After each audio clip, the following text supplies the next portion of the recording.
All right. Please, would everybody rise? I'd like to welcome everybody to the February regularly scheduled meeting for the Fairfield Board of Finance. Tonight, we'll be addressing non-recurring capital items for the next fiscal year, as well as several other items. I'd ask Mr. Becker to lead us in the Pledge of Allegiance. Allegiance to the flag of the United States of America and to the republic for which it stands, one nation, under God, indivisible, with liberty and justice for all. All right. Welcome, everybody.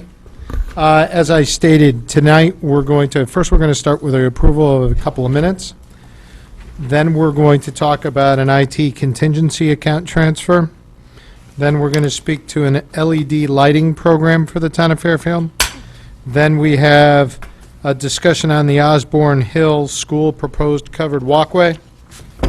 Then we go right into resolutions related to the replacement of a bridge over Ash Creek and non-recurring capital items broken into increments of 5 years, 10 years, and 20 years. And then just a couple of administrative items. Any questions, comments from board members? Seeing none, tonight I'm going to ask my colleagues to help make my job a little bit easier. We have a lengthy agenda. We're dealing with many multi-million-dollar items. And this is unofficially the start of the budget season for 2017, as a lot of these projects are associated with the 2017 budget item. I certainly want to make sure that everybody's questions get answered and that everybody has the information they need in order to make a vote. However, I also want to make sure that we move along expeditiously, that we stay on point, on topic, and if we don't have enough information to take a vote tonight, I rather we determine that right away, get the information on the table that we want, and bring that back. I hope the audience understands there's a lot of information before us. We received over 200 pages of documents in the last 4 days relative to these items.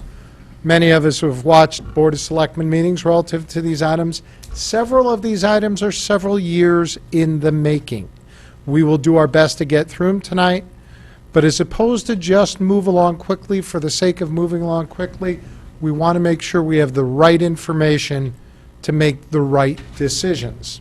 So if something gets postponed tonight, and by the way, I don't have any reason to believe there will be, but if something does, that should not be looked at negatively for that project or item, just that the board wants additional information before taking a vote. With that, is everyone ready to start?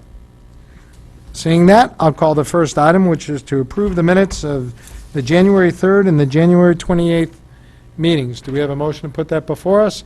I'll take Mr. DeWitt. I'll take a second, and Mr. Brown. Any questions, comments, concerns on those minutes? Mr.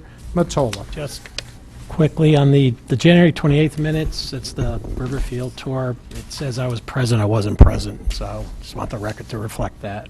Okay, can we make a motion to change that? Do it. Mr. Mottola, do we have a second? We'll do Mrs. Marmion. Can we make that amendment to those minutes that Mr. Mottola was not present? All in favor? Opposed? Abstentions? Okay. It's now noted that you weren't present. I went today.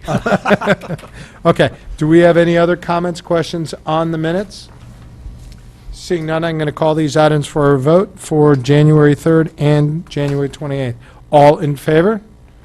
Opposed? Abstentions? The minutes pass. Thank you very much. All right.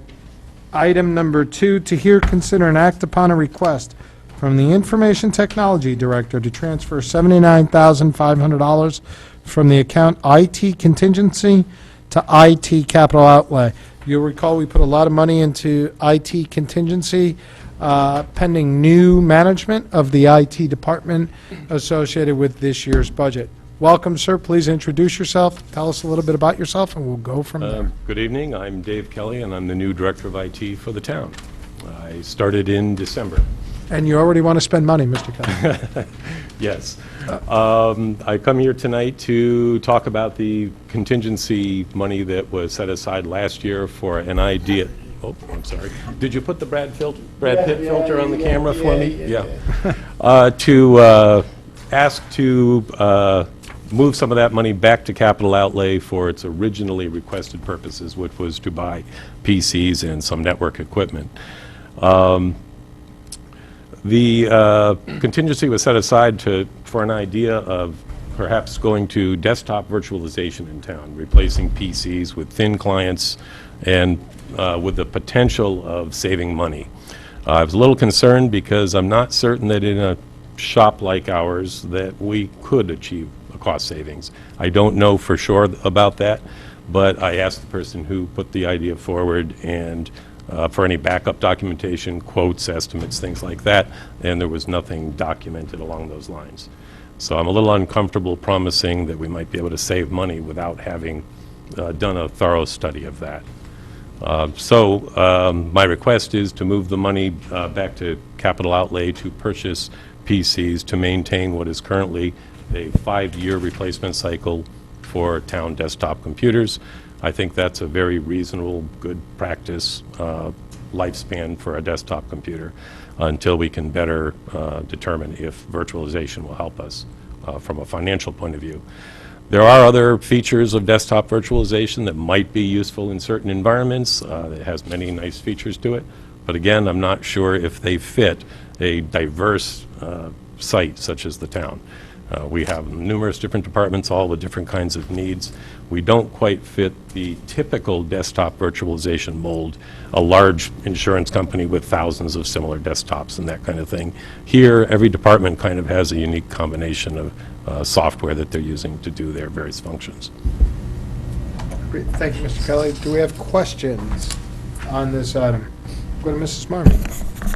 Thanks. So are you planning, as the new department head, to put together a comprehensive kind of overlay plan for us to take a look at, or to evaluate all of this? And if so, what's your timing?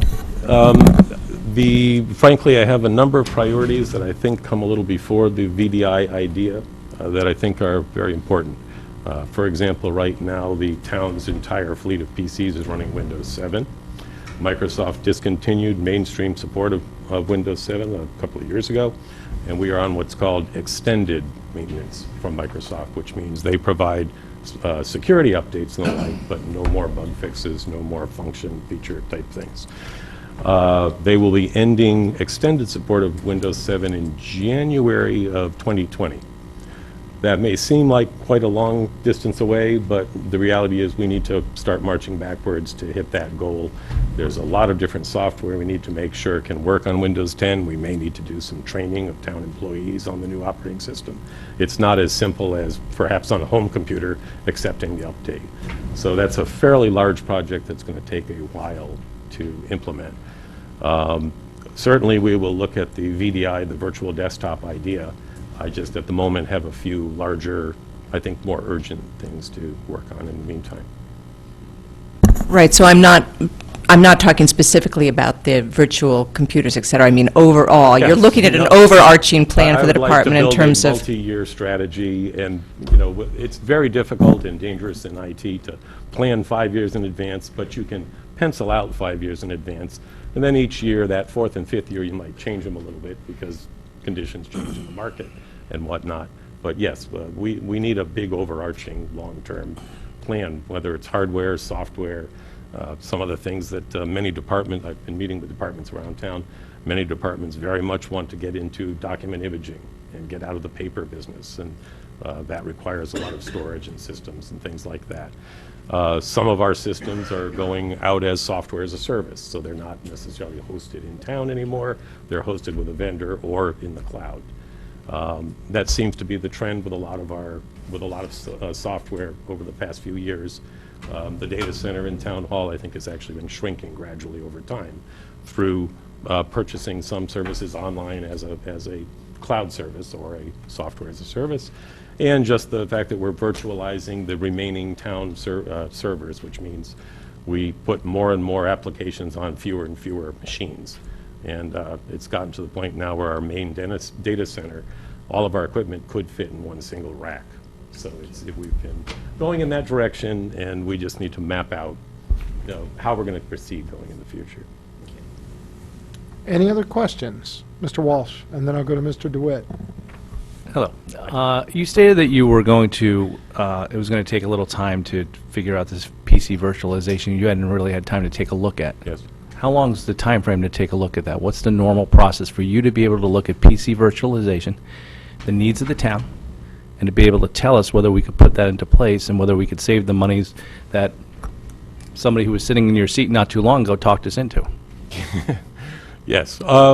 Well, frankly, I've requested in the fiscal FY18 budget to continue with the 5-year replacement cycle of desktop computers because I don't expect to be able to do it by the end of this fiscal year, maybe be able to start sometime in next fiscal year. But to give you an idea, the projects that we're working on right now are moving the Fairfield Woods Library backup data center to a co-location site elsewhere in Trumbull, Connecticut. We are in the beginning phases of a telephone system replacement to a voice over IP system. That I've been through that in my previous position just recently, and that takes up an inordinate amount of IT time. Even though you're working with an outside vendor, you end up spending a lot of time preparing the network and coordinating with a vendor to get a system like that installed. So we have quite a few large projects that are coming up within the next fiscal year. In the meantime, I mean, I can walk and chew gum at the same time. I'll be looking into the VDI idea. At the moment, I'm still just getting up to speed, getting an idea from all of the departments, just exactly what they do and what kind of technology they need. VDI is not appropriate for many different kinds of applications. Typically, graphics-intensive, GIS systems, CAD systems, things like that don't run very well in a VDI environment. So I don't want to put in something that's going to slow down or damage the productivity of the town workforce just to save $9,000 a year, say. It's just not a good trade-off. So I want to make darn sure if we're doing it for cost savings that we'll realize those cost savings. My initial read and in my previous position in higher education, the conferences I've been to said if you're doing it for the cost savings, don't do it. But that's it. You know, every environment's different, and there are certainly environments where it works. So I just want to take the time to understand how town IT works in the various departments now, and get an idea of what percentage of desktops could go to a virtual environment. There is a point of critical mass where, well, if you have fewer than 100 or 200 machines, you don't break that cost break-even line. You know, there's a critical mass of realizing savings and whatnot. So, again, it's something that I'll be researching, but I don't know enough about the town yet, frankly, to make a good decision or a good recommendation. Could you explain this data? I think the term you used was co-location. It seems to be somewhat of a regionalization of our storage area. Yes, this was the plan developed last year. Currently, the town has its backup infrastructure in the basement of the Fairfield Woods Library, and there's been great interest in getting it out of there. And I agree, a basement is not a good place for any data center. Especially next to two industrial-sized sump pumps. Yeah, yeah, and frankly, our main IT data center is in the basement of Sullivan Independence Hall, which is, that's another one of my more urgent projects is to also find something to do with that data center. I'm sorry, I lost my train of thought. No, you were asked about the co-location agreement. Oh, yes, yes. Well, the way co-location works is we rent a rack at in a vendor's space. So we're not taking town data and sending it to an unknown place in the cloud. We are sending it to our own newly purchased equipment that was part of last year's acquisitions, which will be housed or hoteled in a vendor site. So they'll provide us a rack with power and air conditioning and backup power, you know, generation and battery power. We own the equipment in the rack. Think of it as a condo arrangement. We own everything inside the rack. The vendor owns everything outside of it, and we pay them a monthly rental fee for the rack and for the power. And do we pay a management fee for that?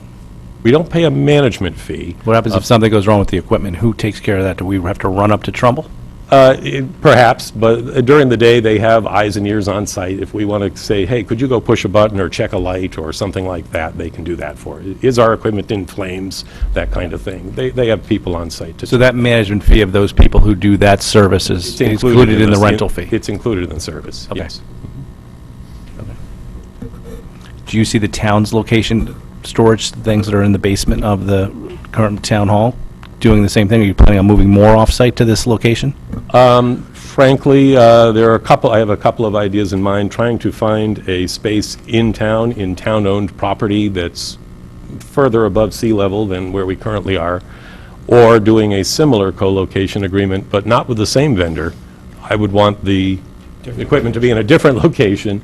I have the backup data center is going to a company called Network Synergy in Trumbull. They're a vendor that the town uses for various services. The town purchases all of the wide area networking that connects all the sites together from a company called ChimeNet, which operates a large data center. I think it's in Wallingford. They host space for the various hospitals in the area, have their IT assets there. So I'm thinking, well, if we have to go to a rental site, if we can't find something in town that's suitable and cost-effectively fittable, we need air conditioning and power and so on, then perhaps we could enter into a similar agreement with ChimeNet and move our primary data center there. This is just, at the moment, it's not a firm plan, it's just my thinking of things that we might try to do. And the person who was temporarily in your seat before as well, they talked about doing a data center in town. Some of what you've spoken about tonight seems to be that Well, the amount of storage, the amount of devices that we need keeps shrinking because some of our software companies are bringing this stuff virtual on the cloud or onto their own locations, and therefore we seem to be shrinking in our assets in that regard. That seems to, well, at one point I think this board had a decent conversation about doing a data center. Your testimony here tonight seems to suggest that we probably shouldn't be doing that. I reviewed last year's video, so I think Yeah. I know what you're talking about. That I believe the word was to build a data center, and it was a very large price. I think that if we're going to look at anything like that, then certainly renting is just for what the cost at ChimeNet, for example, is not all that different than the cost at Network Synergy. They're very close. And I think that's just a much more cost-effective way to go if our only choice was to build something. I'm hoping to find some space in an existing town building where we can fit this one rack full of equipment that might be less expensive than renting. But I don't know what the cost will be to fit out a space with air conditioning and backup power and things like that.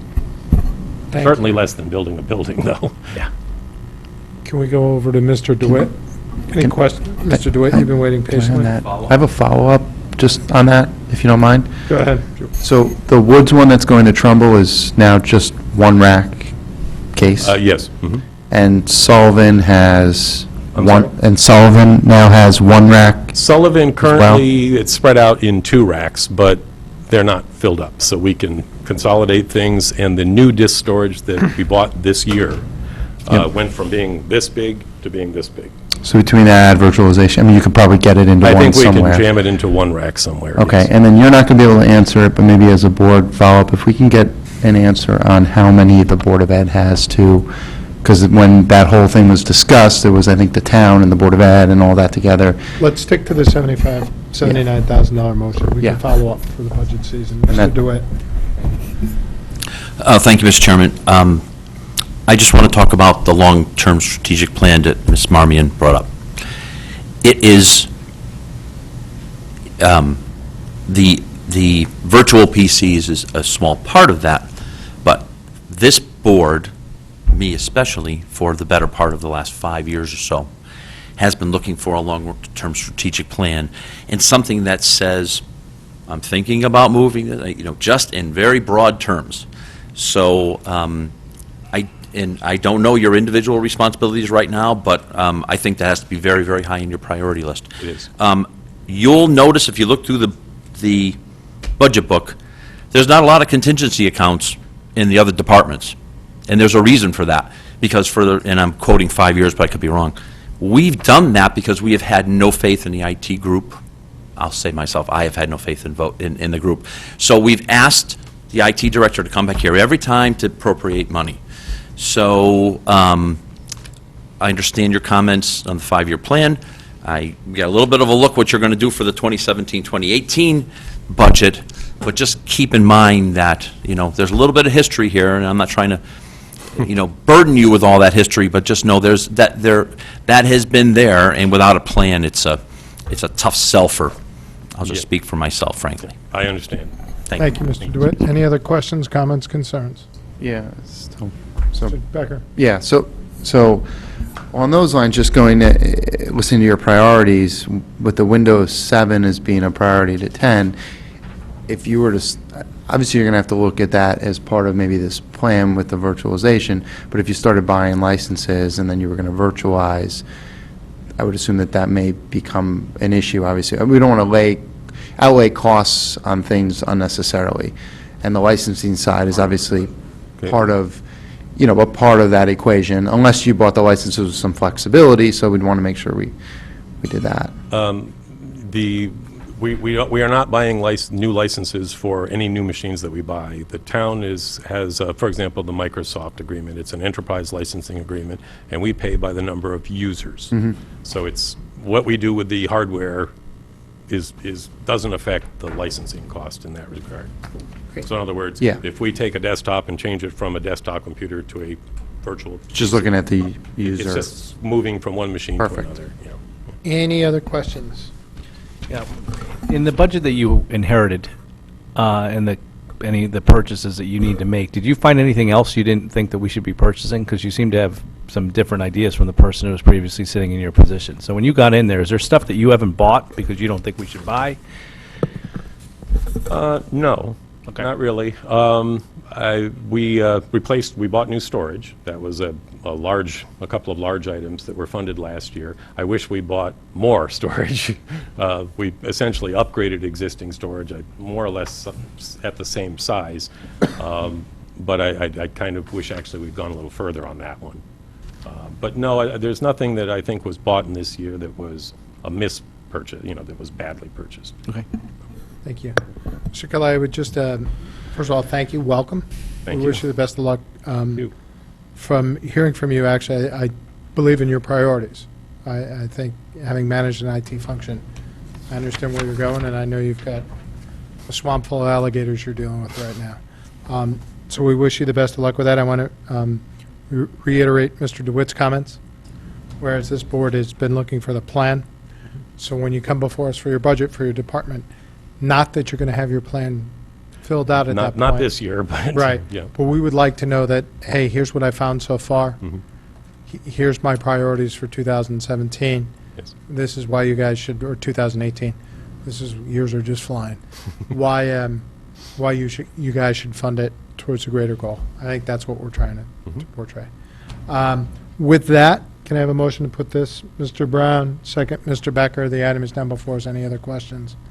Seeing none, the item is to hear, consider, and act upon a request from the Information Technology Director to transfer $79,500 from the IT contingency account to the IT capital outlay. All in favor of this item? Those opposed? Abstention? The item carries unanimously. Thank you. Thank you. And best of luck. Thank you. Item number 3, whereas a resolution entitled, "A Resolution Appropriating $1 million for the cost of the town's comprehensive LED lighting program and other comprehensive energy conservation measures and authorizing the funding of such appropriation," was approved by the Board of Selectmen on November 29, 2016. And whereas the town is only going to receive a grant of $269,697 rather than $500,000, and the total cost of the project is now $769,697 rather than $1 million. Now therefore be it resolved that the resolution approved by the Board of Selectmen on November 29, 2016 regarding the $1 million LED lighting program is hereby rescinded, and a resolution entitled, "A Resolution Appropriating $769,697 for the costs associated with the town's comprehensive LED lighting program and other comprehensive energy conservation measures, and authorizing the funding of such appropriation be and hereby is approved." And if you ask me to read it again, I'm not going to be happy. Do we have a motion approving that? Mr. Mottola are putting it before us, and Mr. Hopkins. The item is now before us. Hello, and what the heck happened?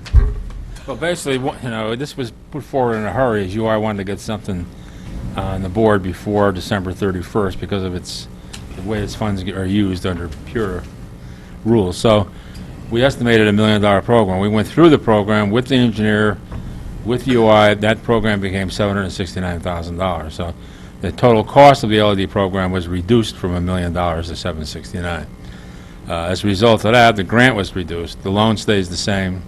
Even the loan was changed. It's not $100,000 with UI and $300,000 with $400,000 with the third-party provider. They used up all their allocation, the town's allocation, which is town and board ed both. So now all the money goes through the third party. It's the same price, same zero-interest loan, a smaller grant, but the net cost of the town remains the same, the cost of that loan. Okay, does anybody have any questions? People remember this item and the long discussion on it. So what you're essentially saying is the economics stayed the same, but everything was reduced based on better available information as of the time. Is that a fair way to phrase it? Exactly. Okay. I think we had a question from Mr. Walsh on this. We had talked about you coming back on a yearly basis to prove that we're actually getting these savings. And I'd like to get a consensus from this board that every second quarterly meeting that we have, that we will get an update on this. But I would like you to start thinking about how, on all these conservation initiatives, which I think are great, proving it, I think, is going to be the interesting thing. And do you have a way of proving the other projects as well, or no? You really don't. I mean, So it's just you rely on our third-party vendor, and he says we'll save this amount of money, and we just hope that we get it. well, no, I mean, the third-party vendor has to, does the evaluation of the technology, which UI has to approve. There's a whole bunch of standards they got to meet to get there. UI signs off on it that you're going to attain those savings, and that's why they give you the grant and the loan. Now, when you go out and actually measure that, it can be a little tough because it's not a standalone thing. Like, I can certainly, with the photovoltaic lighting, that's easy. You know, we have a standalone project. I can come and show you exactly how much money we saved or what it cost us on that because it's standalone.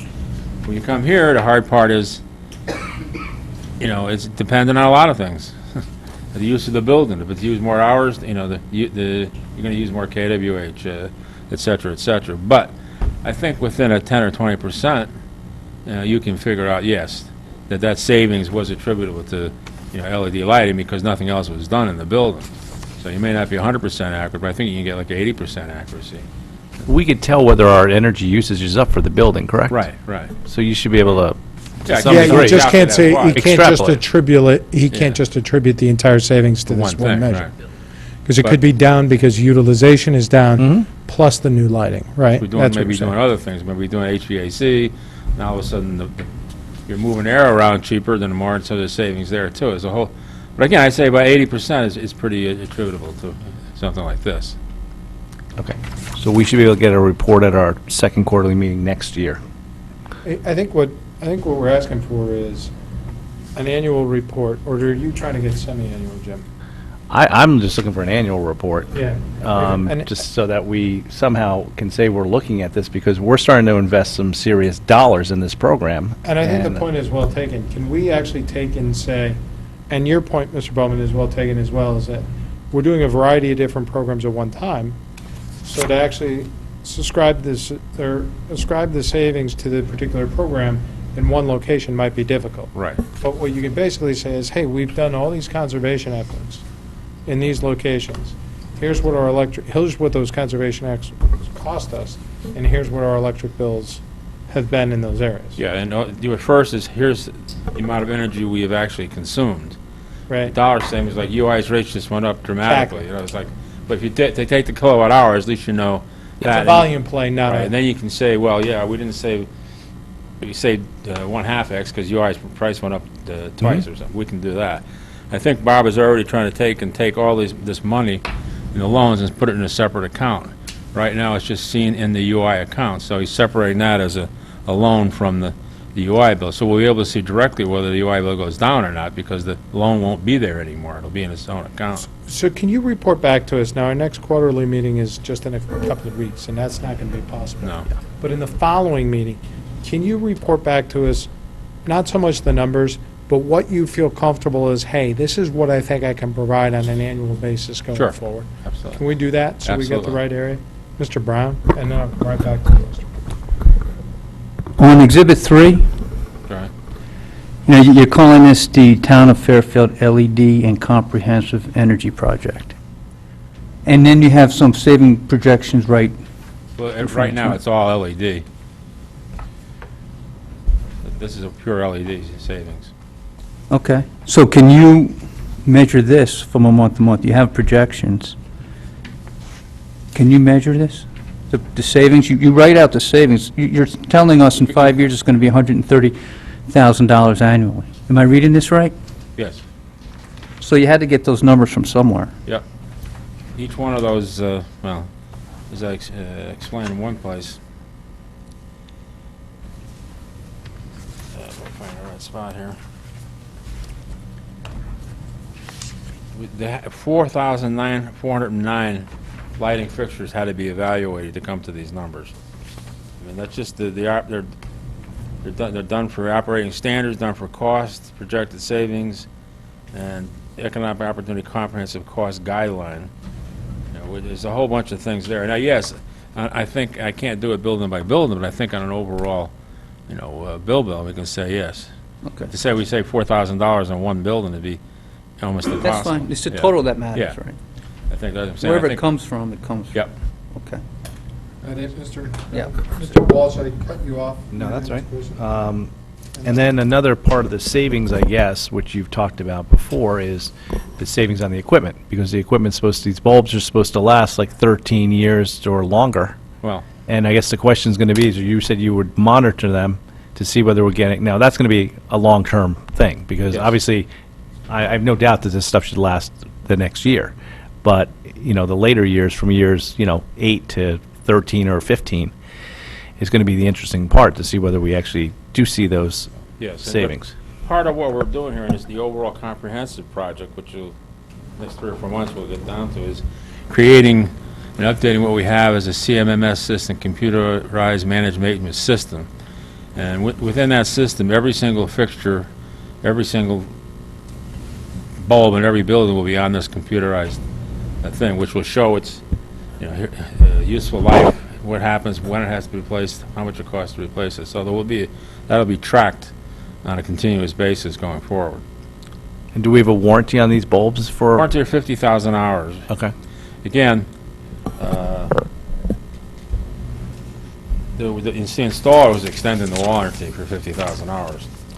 And again, you can't say how many years, because like the police department is open 24 hours a day, the hours are going to be very different than the town hall. So, but using hours. Now, the other thing is the lights can last 100,000 hours. It's the drivers or the ballast drivers that they'll wear out before the lights. So again, we're watching both of those things.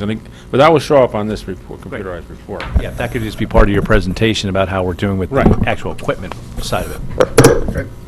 Mrs. Leclerc. My question is on the actual bond resolution, and it's for item number 3 in it. And in it, it says, for the MCOR Credit Corporation or as a lease financing, conditional sale or a similar arrangement with MCOR Credit. All the other documents reference a loan, so are we purchasing this, and are we borrowing the money, or are we entering into a lease? No, we're buying it. We're buying it. That's I think county can put that in, but that is an option. It could be a non-recourse loan, but we're actually we're not doing that, though, right, Bob? The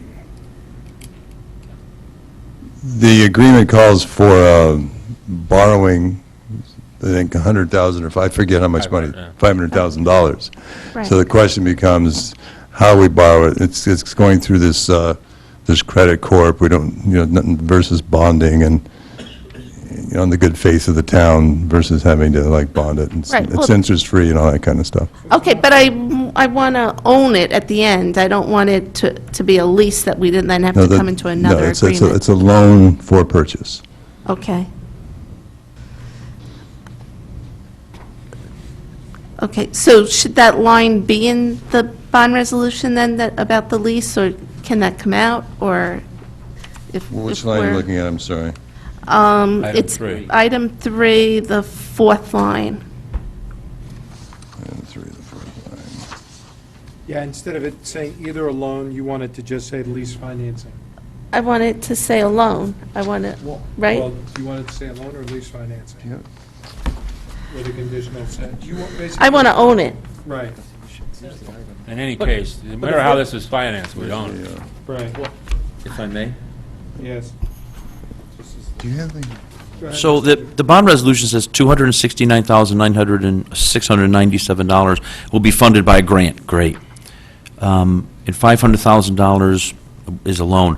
Why do we need a bond resolution if we're getting money and getting a separate loan? Why can't that money come right into the operating fund? I don't understand why it's a bond. Is it a bond?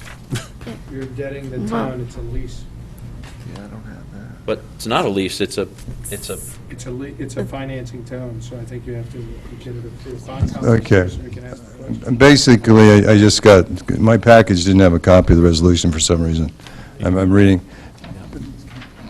Basically, I don't know if There's a you've, flaw in the system, isn't there? there's, hey, what can I Basically, say? don't know.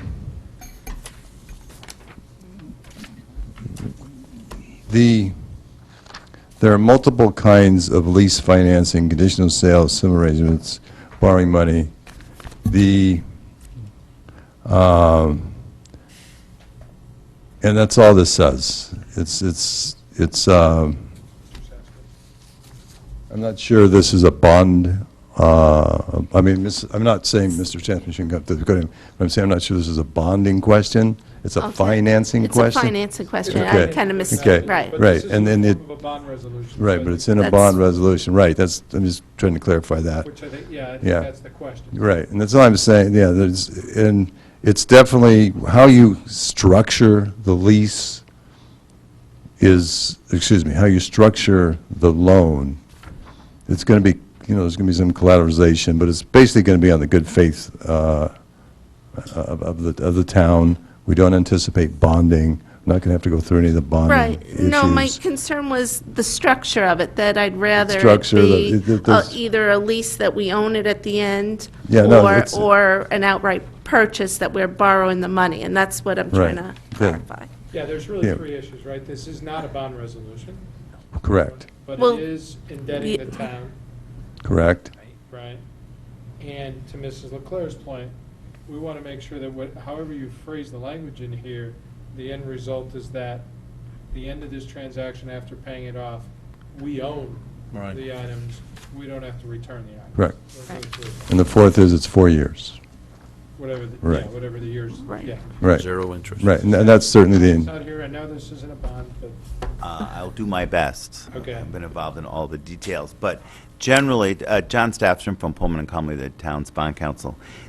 Generally, I think what this resolution provides for is the flexibility to do a loan or to do a lease purchase transaction, either of which would end up with the town owning the improvements.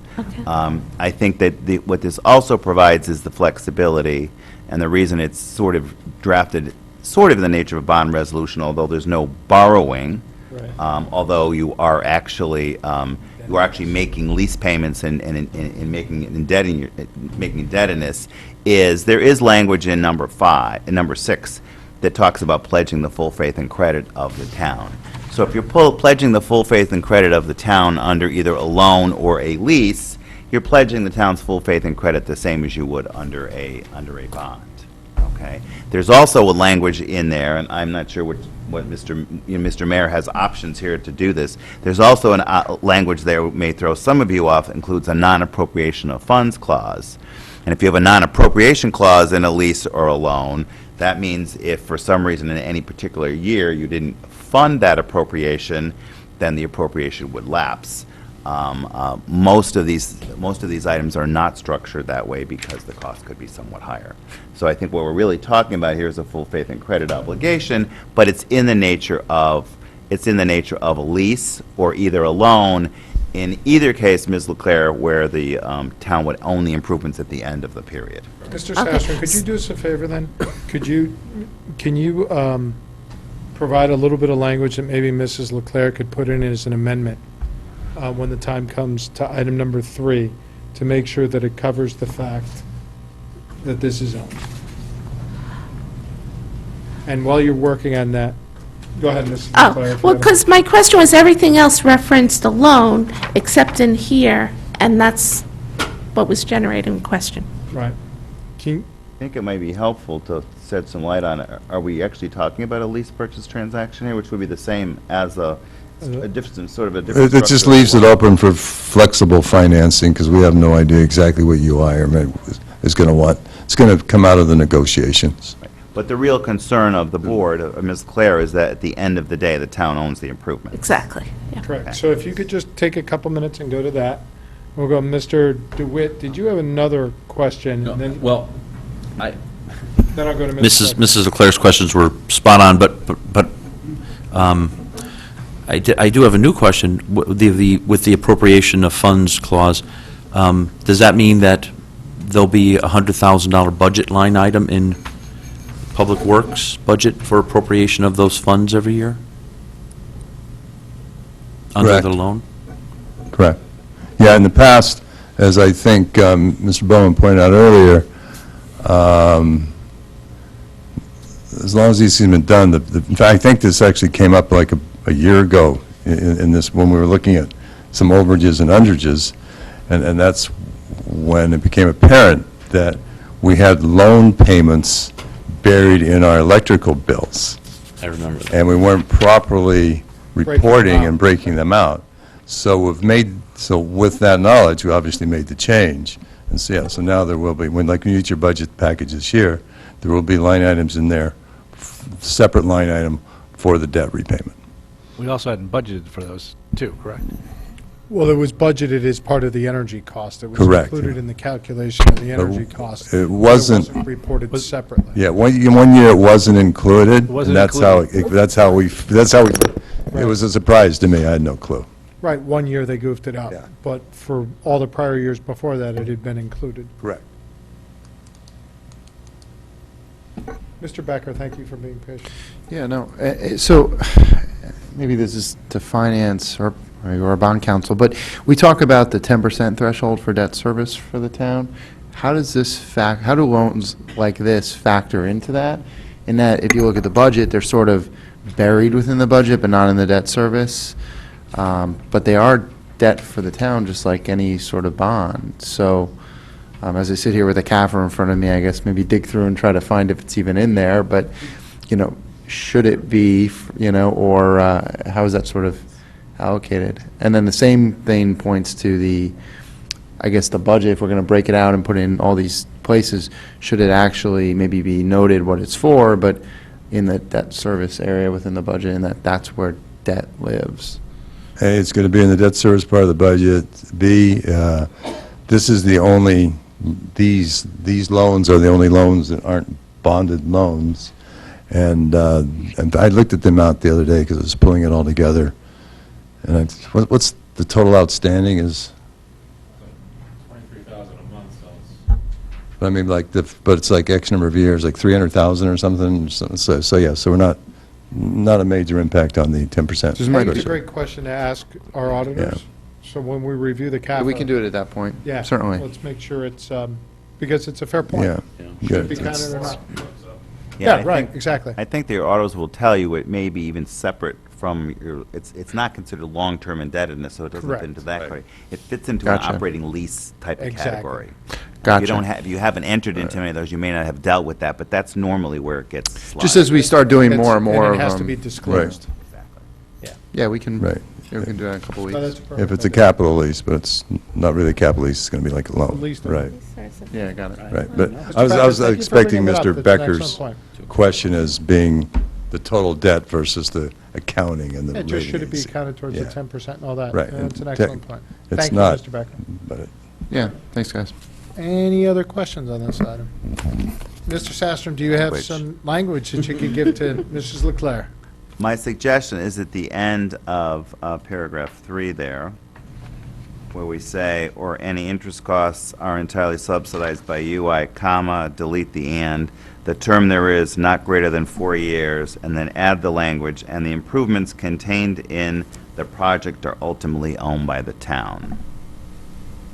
I think that addresses the issue, and I think that covers both the loan situation and the lease purchase situation. Mrs. Leclerc, would you like to make that motion? Ultimately completed our own. Could you repeat it one more time? Sure. And the improvements contained in the project are ultimately owned by the town. Mrs. Leclerc, would you like to make the motion for that amendment?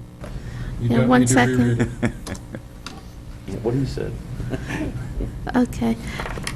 Okay, so I would like to make a motion to make an amendment to item number 3 in the resolution, to add to the last sentence, well, right after UI, to delete the and then add to the last sentence, and the improvements contained by the by the project ultimately owned by the town. Ultimately owned by the town. In the project. Are ultimately. Are ultimately, sorry. Are ultimately owned. Do we have a second to that? Well, second by Mr. Mottola, thank you very much. Any discussion on that amendment? We're going to vote just on the amendment to the resolution. All in favor of accepting the amendment? Those opposed, abstentions? Now the item is before us as amended.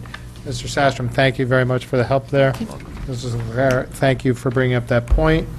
And can we have any other questions, comments, or concerns? I'm going to turn to the language of the resolution as amended before us. Does anybody have any questions, comments, concerns on the language in the resolution? Nothing on the resolution itself. We'll go back. Mr. Walsh, you have a couple other questions? Is any of this affected by the fact if the town decided to put solar panels on all of our buildings, where we get the electricity from for the town? If we decided to put solar panels on all of our buildings and didn't buy the same amount of electricity we're buying from UI, is any of this deal negatively impacted by that? Great, thank you. Okay. You only be putting it on to, you try and put it on to like 80% of the... You wouldn't want to put solar on for 100% of the usable power. Because there'd be times you'd be overselling it, then UI would be buying it back at less than we're making it for. Yeah. So, and they would not do that, no. We would I just want to make design it sure, around- I just want to make sure we're not limiting our options between solar or any other type of energy source that becomes available over the next 20 years. One of the things we're doing now with this comprehensive plan is look at future solar versus this and make sure we size it properly, right? Thank you. Thank you. Say one, the lighting you pointed out for Independence Hall, you thought might have been LED, is Yeah. not. It's compact fluorescence. They're compact fluorescents. Okay, thanks. They Thought we look, didn't they know. look like LEDs. They look different from what Yeah, was they are. previously there. Any other questions, comments, concerns? Seeing none, I'm going to move this motion for us. All- Mr. Chairman, Yes, Mr. public DeWitt. comment? Any public comment? Thank you, Mr. DeWitt. Trying to hold me up here. Sorry. Any public comment? Seeing none, okay. All in favor of the resolution appropriating $769,697,000 for the costs of the town's comprehensive LED lighting program and other comprehensive energy conservation measures and authorizing the funding of such appropriation as amended. All in favor? Opposed, abstentions? The item carries. Thank you you. very much. And Mr. Bowman, can you please put on your calendar to come back and discuss with us the format by which we can track the progress and any of the savings of all the good work you're doing? Once I get this comprehensive plan I talked about, and that'll have the format in there, I'll show you the format before we actually start tracking the savings. That'd be perfect. Mr. Mayor, can you, as our secretary, follow up on that, or as our clerk? Thank you, Mr. Bowman. You're welcome. Most appreciated. All right, item number 4, to hear, consider, and act upon a resolution entitled, "A Resolution Appropriating an Additional $275,000 for the costs associated with the construction of a covered walkway at Osborne Hill Elementary School, and authorizing the issuance of bonds to finance such appropriation." Hello, welcome. Thank you for being here. Please have a seat and introduce yourself, and if a member of the Board of Education or the Education Administration would like to come forward as well, feel free to come to the table at this point. My name is Kim Marshall. I live on Brook Bend Road. I'm the chair of the Osborne Hill Building Committee. Thank you, Mrs. Marshall, for being here, and welcome back. Thank We've you. seen you before. So, okay, so where do we want to start? Tell us a story here. I would love to. I'm coming before the Board of Finance to request an increase in the level of funding for the walkway at Osborne Hill Elementary School. In 2012, the RTM adopted a bond resolution in the amount of $4,195,013 for the remediation of Osborne Hill. This included a very preliminary budget of $70,000 for simply enclosing the existing walkway from weather. In 2014, we received bids for the work, which included an alternate to construct a brick-and-mortar type walkway, which we had considered more secure post-Sandy Hook. Due to potential need to use the project contingency, we intended to hold off on a decision on the walkway alternate until we were at least part of the way through the job. We encountered additional unforeseen abatement costs and needed to use the project contingency. Partway through the project, we also determined due to construction delays we were encountering on the project, it was not in our best interest to add additional scope to the contract with the contractor. We requested additional contingency funding to complete the base contract work in early 2015, and we received the requested $340,633, which we thought was a prudent amount. We did not encounter as much additional hazardous material with the balance of the work, and subsequently have approximately $293,000 remaining. With the continued interest in the walkway, we requested a significant redesign for the walkway in 2015 to hopefully obtain lower costs, but due to the bidding environment in June 2015 and the small size of the project, we received only one bid, which exceeded our funding. We had requested bids on both the brick and mortar and a new translucent panel design. We contracted with a construction manager to provide an independent cost estimate. It was clear that additional funding would be required. Once our settlement was completed with the original contractor in early 2016, we put the original and revised designs out for bid once again in November 2016, time to get more interest. We received 5 bids, and the building committee determined a bid for $677,400 for the original brick and mortar design represented the best value for the town, in lieu of the lowest bid for the translucent panel walkway design, which was $483,960. We have bid the walkway out 3 times in 2014, 15, and 16. In 2014, the brick and mortar walkway did not fit within our budget. In 2015, we only received 1 bid, which we considered too high at the time. In 2016, we had a number of bids on both the brick and mortar and the translucent panels. We went before the Board of Selectmen to request $475,000 in funding for the brick and mortar walkway based on what our committee felt best represented the best value for the town. The Board of Selectmen approved funding, however, for the translucent panel walkway in the amount of $275,000. We are asking for consideration of a request for the funding of the brick and mortar option based on recent life cycle cost analysis. The original bidder for the translucent panel option has withdrawn his bid since our Board of Selectmen meeting due to an error in his bid. The funding request for the translucent walkway, if we go that way, would need to be based on the second bidder's proposal, which means that our request for the translucent panel walkway will now need to be $296,000 rather than $275,000. We understand that the low bidder for the brick and mortar option will hold his price. So at this point, we'd like to be able to move forward with the walkway project, and we appreciate your direction and guidance. Okay, thank you, Mrs. Marshall. Before we delve into any questions from our board, there's a couple things. Number one, we received some information in our packages, and then subsequent informations that were forwarded from our clerk. Did the Board of Selectmen have all of that information when they made their vote several weeks ago? Yes, I believe they did. Because some of the items I thought were actually, and I think one of our board members pointed this out to me earlier today, were dated after the last Board of Selectmen meeting. Well, the life cycle cost analysis was done since the Board of Selectmen meeting. So they did not have the benefit of the life cycle cost analysis. Correct.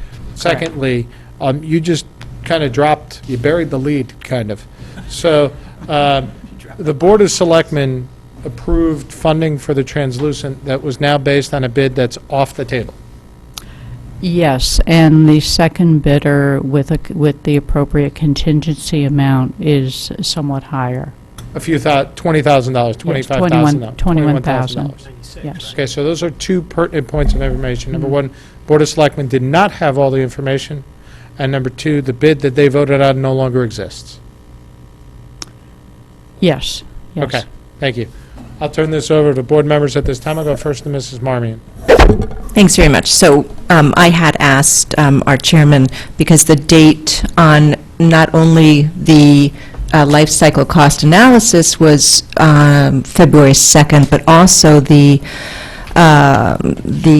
comparison, the pros and cons document is also dated February 2nd. That's the kind of life expectancy, the cost, et cetera. That's part of the That's same. part of it. So personally, I found it a very compelling document to be able to see side by side that cost analysis. So I personally feel that it would be, in my mind, beneficial for the Board of Selectmen to have seen this, or perhaps to see it once again, to go back to them. So I'm just throwing that out there.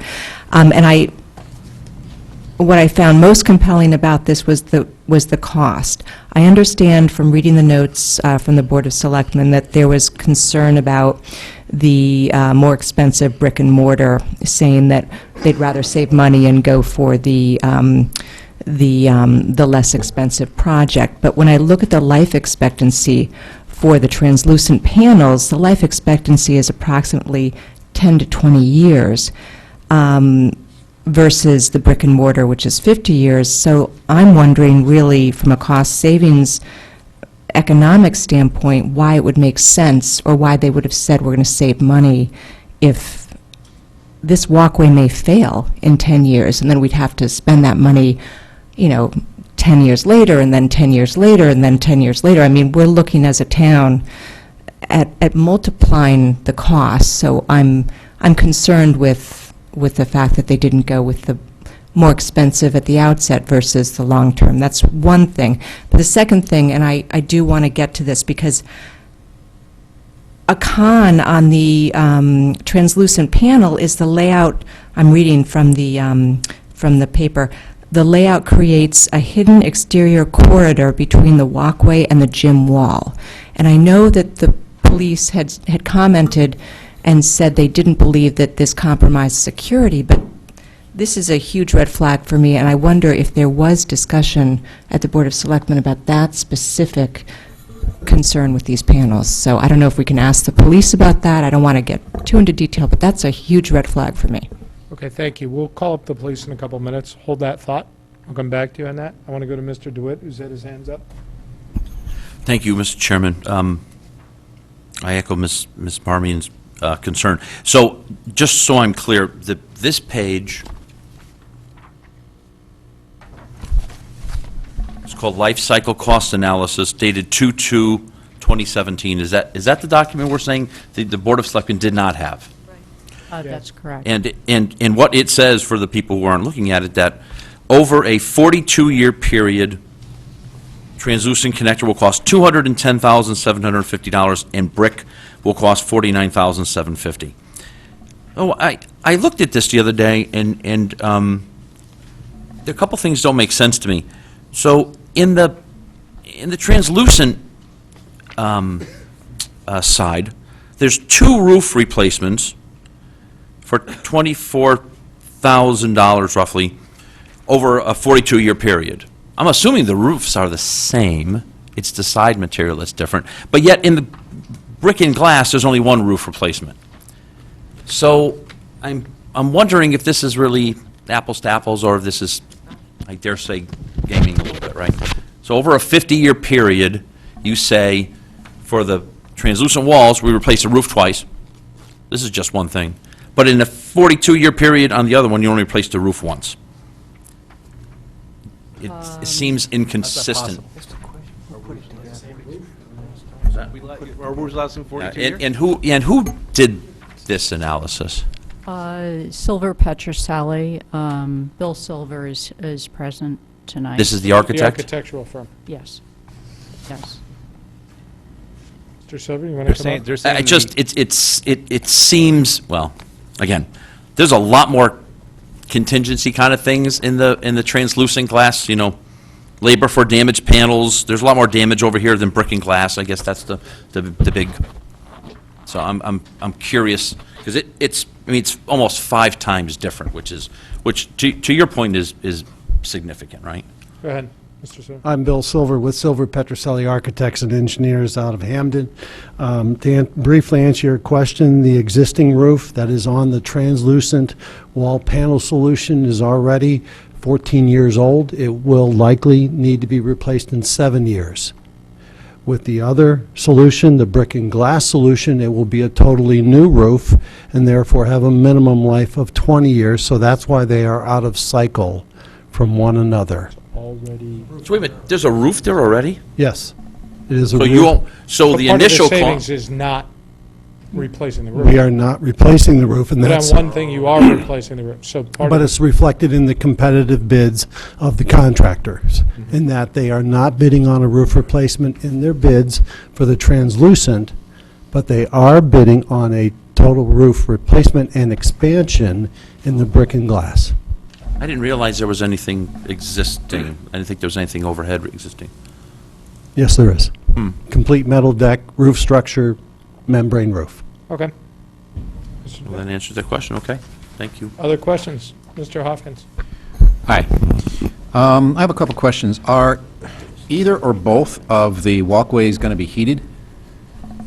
Both are going to be heated. Both are going to be heated? Yes. So these translucent panels, what are they exactly made out of? Did we bring a sample?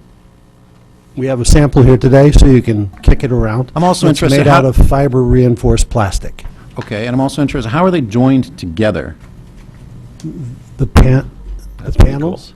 Let's look at a window. How are the panels? How are the two joined? panels joined together? Yes. These are joined with aluminum framing between the 4 or 6 foot wide panels that can virtually vertically make that span from floor structure to underside of roof. Is it, are these grounded into the ground? Are they, do they have footings 3 feet under the ground so that they're firm? Yes, placed in there? yes to both. And in between the two different panels where they're joined together, is there going to be air flowing through there? No, it's an aluminum framing system, much like windows are joined, aluminum windows are joined, so it's a H section in which the Right behind us. 4-inch wide translucent panels are inserted into it. Okay. So they are both structural for wind resistance, but also thermally broken for energy conservation. Okay. And when you have some kids in there, maybe they are having some fun, getting a little rowdy or something, and they bunch up against this, I mean, is it going to be firm so that, it's really going to hold up long-term over, a lot of, basically, with kids, you're going to get a lot of abuse, as opposed to a solid masonry wall? I'm sorry I have to ask this. I don't have this in my house, so I need to... Elbows and shoulders and bodies and heads bumping into it will be fine. It will be durable for that. It is not as durable as block or brick masonry, but it is a customary material that is used in schools. Why does the brick structure need new stairs and ramps, and this doesn't?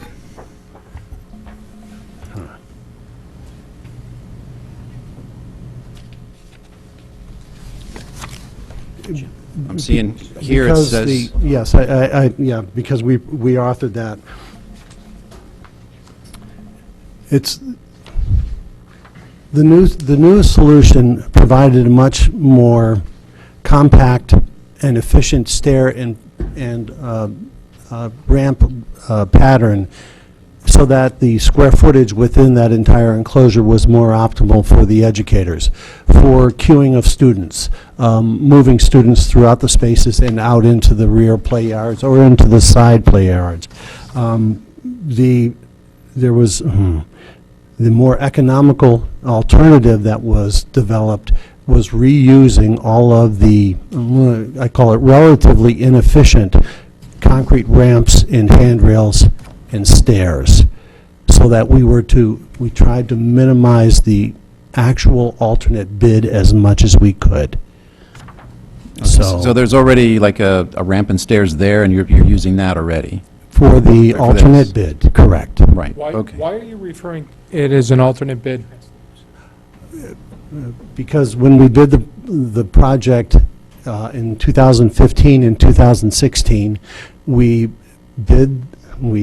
developed the bid structure so that the base bid was the brick and glass, which was the preferred and the original design solution that particularly the School Construction Grant Office saw in 2014. We called them the other one, the translucent solution, an alternate bid, because it represents an alternative approach, and the contractors could provide different values for the two solutions, brick and mortar versus the translucents. In purchasing nomenclature, it's an alternate. But see, what I'm hearing is, and forgive me for short-circuiting, what I'm hearing is these two bids aren't apples to apples. No. Because you basically said, give me the Cadillac on the brick and mortar, right? Correct. And then give me the El Cheapo, quote-unquote El Cheapo, which, by the way, I don't find cheap at all. But give me the El Cheapo on the translucent and this. And then you're coming to us and saying, gee, look at this one. It's inferior to this one. Pay a lot more and you get this one. So why don't you dumb down the brick and mortar one and give us a better estimate there? And say, use the same ramps, use the same roof, or whatever the heck it is. Because these aren't apples to apples, from what I'm hearing. It's use the existing roof, use the existing ramps, or replace everything. There's somewhere in the middle, no? I guess the committee, Well, the answer to the question is yes, there is somewhere in the middle, right? we can always bid, we could have had 10 alternates. Good idea, because we're looking at a huge expense here. And we originally thought this was going to be $75,000. Now you're coming to us and says, hey, you can either pay $500 or you can pay $750. And oh, by the way, the state is taking away our money. And we're already over budget on this project, and we got 3 others back to back. Well, You want to rebid it, you can. the only way we could really, the only way we could really do this is to do a redesign and put it out for bid again. Okay. Yeah. I mean, I don't know. But what that would do is that it would probably eliminate the ability for the walkway to be done this summer. Right? Okay. The translucent panels have, I think it was something at one point in time, like a 12-week fabrication. Understand. So it would likely be that it would be a summer 2018 project. Yeah, no, and I appreciate this. I know this project has gone on a long period of time. I'm just, look, as opposed to the timing, I just want to come to the right solution.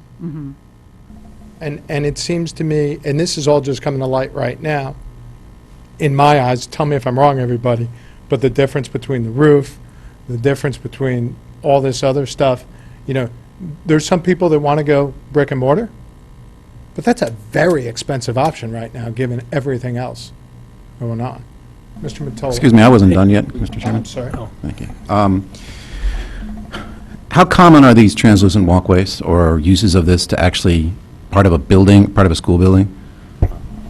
Relatively common, has been in use for probably 25 to 30 years or greater. They are found in schools around the area. Mostly they're used for translucent, clear story type lighting, which is not brought down to grade, but it's used in high gym lighting, cafeterias and other type applications that provide that soft, non-glare type of light, but energy efficiency. Well, that's in a window or something. I mean, I'm talking about using it as a walkway or actually like a part of a side of a building. Those Is are that really common? It is found, yes, it is commonly found. Okay. One last question. Given the fact that you've done a number of bids, I was on the RTM when you came to us to talk, I think, in 2015, and I thought someone mentioned that the timing of the bid and time of the year can have an effect on how well the bid is. I mean, is that true, or? Sorry. It is true. I'm not sure how long it would take for designing another scenario. The proposed smaller brick and mortar corridor, if that's my understanding of what's being asked. No, I'm just asking, is there a time of year when you think you get better bids than other times of the year? We thought November was, but really we've probably got another month or two, and I'm not sure what the turnaround would be with the architects, other projects, and then we have to put out for bid. That's probably about a 5 or 6 week period there. So we're probably talking about May. Probably May, which is the worst time. Right. All right. Thank you very We've much. already been there. And a follow-up question on that, don't we already have translucent panels? Don't we have them at Fairfield Ludlow High School? Yes, we've had that explained. Great spaces. Yes, there is one section that I believe on the auditorium at Ludlow High School. Okay, thank you. My apologies. Go to Mr. Mottola, and then we're going to go to Mr. DeWitt. So, just, I'm sure you're going to have to answer this question, kind of where Mr. Flynn was going. I mean, I think in the ideal world, we would prefer a brick and mortar. So, are you saying that if you did some redesign and engineering and so on and so forth, that a brick and mortar option might be cheaper than what you have here right now? I mean, or is this the best you think you can do right now? And maybe that's a loaded question. That's kind of where Mr. Flynn was going, and I understand where he's going on that. So, The brick and glass solution provided, met the programmatic request of the educators, which was not just to enclose a corridor, but to eliminate the dead end or the alley that is created in the minimalist solution. And so by enclosing that larger space, lower cost per square foot, longer roof life, and it provided program spaces for the kids, staging areas, queuing, bypassing. The existing corridor that we are using in the minimalist solution is a corridor, but it's very narrow. And so the bypassing traffic during class changes, et cetera, will be just a little bit tight, while the other brick and glass solution just provided a better response to the program needs at the time when it was designed in 2014. Okay. Can I follow up? sure. When this originally came before the RTM and all that, it wasn't about program needs or anything like that, as I remember. It was about safety concerns. It was just give us what we can so that they're not exposed to the outside, given, I think it was referenced tonight, what had happened in Newtown. Now, all of a sudden, this thing is expanded to program concerns, safety concerns. It just seems as if it's become a runaway train, and I'm not looking at you, sir, for that, please, but and the costs have just kind of gone with it. Heat, What? heated now. What? Heat. Right, heated, cut off this dead end, do this and this. This was supposed to be a very simple corridor so that the kids aren't exposed outside, but now it's heated, and we're talking about program concerns and all that. I just wonder if it hasn't gone a little bit too far. May I make a statement on that? Yeah. No, we're going to go to Mr. Mottola, and I'll come back to you, Mr. Thank you. Hopkins, but I don't want to interrupt. That's okay, thank you. I guess the other practical question for all of us today is, does this have to go back to the Board of Selectmen? Because they didn't have this information. We now have a new bid figure, right, that they didn't consider. I'm not quite sure what the answer to that is, but I think that's something that we need to consider. I agree with you, Mr. Mottola. I'm going to go to Mr. DeWitt, who's been patient, thank you, then I'll go to Mr. Walsh, then I'll go back to Mr. Hopkins. Oh. So back to dollars. You made a statement that the $275,000 that was requested of the Board of Selectmen is now at $296,000 if we want the translucent panels. Let's just talk about the current configuration. What is the number if it's brick and mortar? That we would be requesting is Yes. $475,000. $475,000. Got it. And Mr., he's leaving when I want to talk to the Board of Ed, but okay. Anthony's here. Oh, Anthony's here. That's my fault. Okay. Anthony, get back here. So, there's been a lot of discussion about ed specs in the last couple of weeks over different issues. What does the ed specs say for this little walkway? Because all of a sudden, we've gone from one's narrow, could obstruct, one needs to be wider. What do the very specific ed specs say about this transitional area? The walkway is not part of the ed spec. The walkway's not part of the ed spec. Okay. I would contend that, and this was envisioned to be part of the original Osborne Hill upgrade, correct? No. No? No, it was not.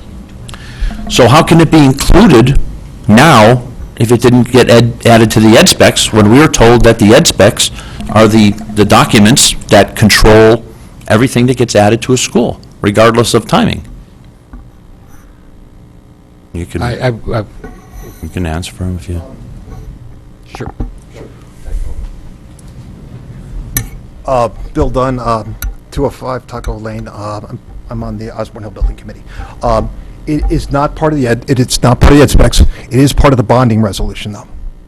The RTM added it to the bond resolution, and the last time we were before you, about 2 years ago, there was a lengthy discussion about it being part of the bond resolution. I don't believe that there was any resolution as far as that was concerned. So part of the $340,633. That was it's 70,000 of the 4 million. Got it. Whatever. My point with ed specs is, that is literally the one document that tells the building committee what they can do. So without that document, you could be building it 4 stories high, and you could be putting, translucent panels or brick and mortar. So there's no real control here.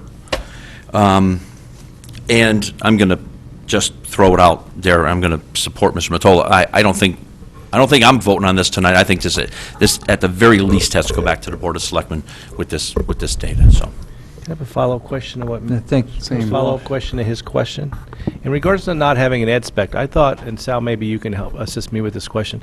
I thought we always had to have an ed spec if we were seeking state reimbursement. It was one of the things that the reimbursement area of the state wanted to see was an ed spec. Is that not correct? There is an ed spec for this project. No, an ed spec for reimbursement of this. If we go forward with this, there is no ed spec. How do we get reimbursement for it?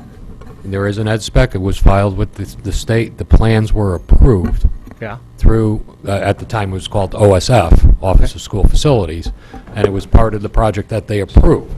Whether it's a specific bullet point in the ed spec, You can't get that finite in a ed spec because it's talking more about programs. I understand that you're saying this is Was a this space. connected? Was this space connected in the ed spec that was No. provided as part of the project? No, the was in reason any of that the- this came about was the, The RTM, safety. well, even farther back before that, if you recall how we got to the initial funding because of the PCB emergency, the air clearance emergency, we were funding money that we had spent out of operating budget that was unexpected in the emergency. So those initial emergency costs were rolled into the bond. Sure. We But the came up co- with the initial costs in 3 scenarios. Yep, In each of the one of the scenarios was tearing down the gymnasium yep. and following some of the items that were in the long-term plan, facility plan, which was enlarge the gym and build a connector. So to keep all the 3 different scenario budgets that the boards needed to approve the bond, the walkway was kept in all 3. In that time frame, Sandy Hook happened. It was a big focus for a lot of folks, and the RTM added very specifically the walkway into the bonding resolution, and it became a parameter of the job for the building committee. Correct. But the RTM added it when it was $70,000, or they thought it was going to be $70,000. I understand. Not when it was 700 and something thousand dollars, 10 times the amount. I understand. I mean, that's a huge difference. And what got me on it I mean, was, it's 10 times the amount. I knew that was the case, that it got added by the RTM. I think it was Mr. Bateson and Mrs. Stamler. It was bipartisan. They're the ones who spearheaded it. So I knew that was the case on the RTM. So I knew it wasn't in the original ed spec. So that's why when we started talking about program and this and that, I was like, well, time out. I know how this came about the first time, and it wasn't about program and, corridors and stuff like that. It was just about safety, right? It was a connection, the minimalistic design, the translucent panel, was a response to having a large number. Go as economical as possible. That's why some of the The things that were disparity. pulled out in that initial design, as far as we're talking about flow, Okay. it's not the greatest layout, is what it is. And you're correct, it's not apples to apples. They're 2 different designs. They have pluses and minuses on each one. Could there be a third design that's somewhere in between? I would expect the cost to be somewhere in between. Yep, I agree. Thank you. I'm going to go, I think I had, were you still going, Mr. Walsh? Well, I was following up on Chris's question, so I don't know who was after Mr. Witt. I guess Mr. Becker was next. Mr. Becker and then Mr. Hoffman's. No, I went after Mr. Becker. I'm sorry. I think Mrs. Leclerc's in there somewhere. thank And I have a more of a quick one, just sort of building Right off of ahead, Mr. that. Becker. But just noting the RTM resolution and thinking back to when that happened and looking at this and the discrepancies sort of between those two and what was put forward to the Board of Selectmen, it may just be timing, but there you have an example of somebody who felt very strongly and in a bipartisan fashion with pretty much the weight of the RTM, put that into that resolution to ensure this walkway gets done. And then when it comes time for this walkway to get approved, is presented incomplete information that drove to a decision to put what may now turn out to be a very bad choice on there. I think the Board of Selectmen should get this back, at least with the apples to oranges, quite frankly, maybe with that third middle ground type option, and they should be able to view this and make a much more informed decision on this than they were given the opportunity to do. And I would not be comfortable personally on voting until they get that opportunity. Particularly digging back into the history and, some of the people particularly wanting this. And I remember post Sandy Hook, I remember the questions, at the time. A lot of it was driven on, is there bulletproof glass?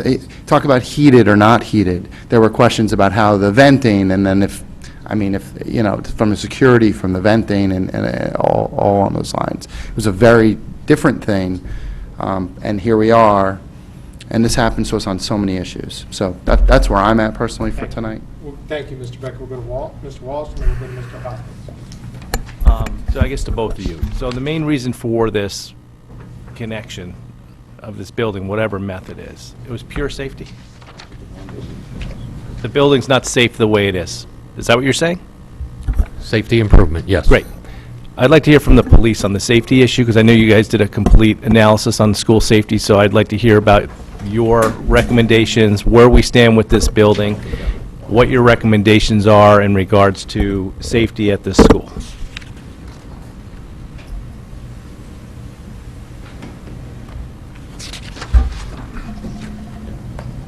Good evening, Chris Liddy from the Police Department.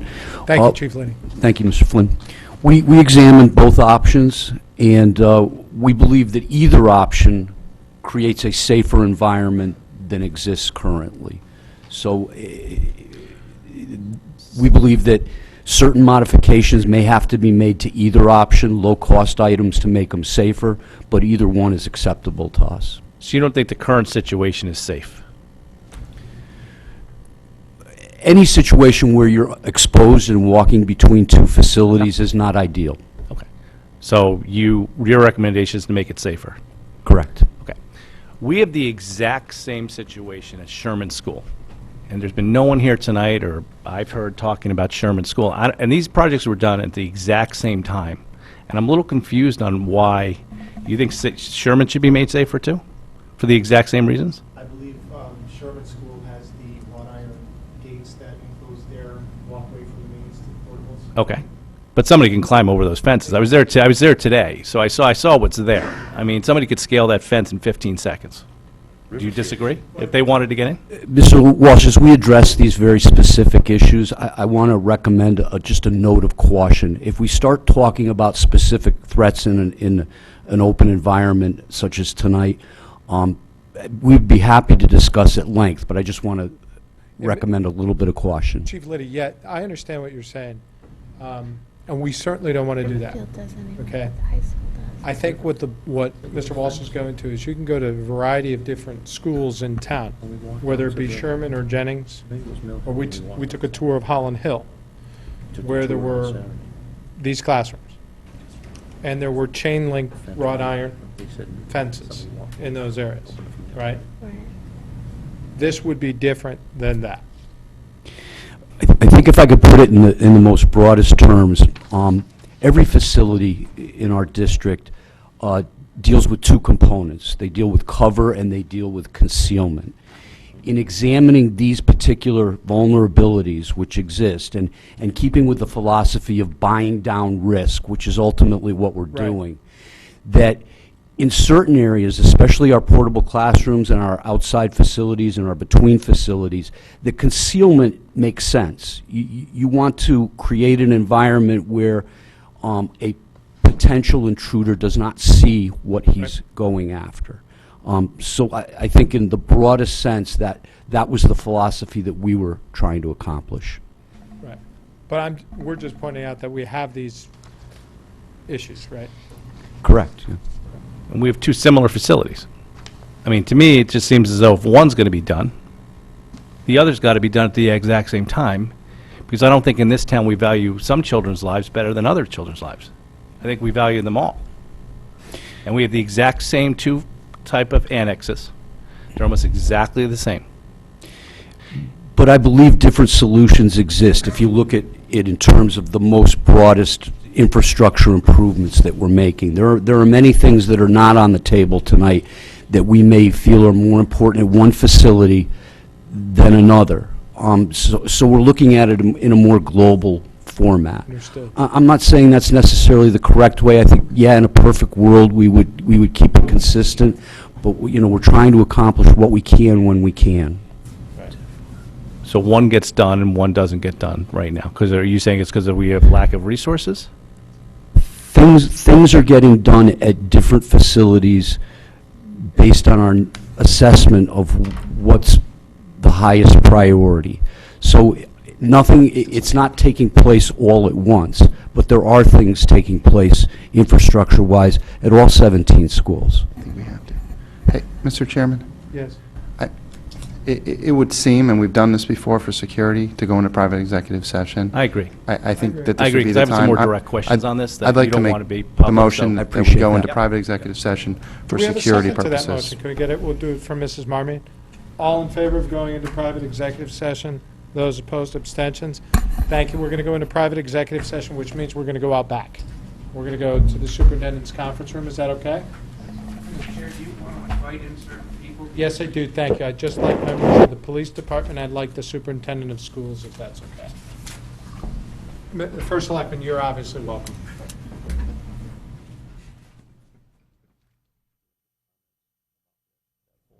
The vision. Felt like he was doing the same shit the other guy was. Well, let's just buy one more round of computers. We'll deal with it. You know, we got bigger things to worry about. All right. I'm going to call us back out of executive session. I think the vast majority of the board is here. Couple things. First of all, before we move any further, I want to express our appreciation to the building committee. You've done a wonderful job with that school, as well as the architect and your helpers there. You've also been put in a very difficult spot with a change to the request by the RTM with a presumed dollar amount to that change, and then try to comply with that through a number of years and a number of iterations. Okay? You are trying, and you've done a great job, and please extend our appreciation to your colleagues on that board. Second of all, a very good request that we go out and have a private executive session was a discussion about school security.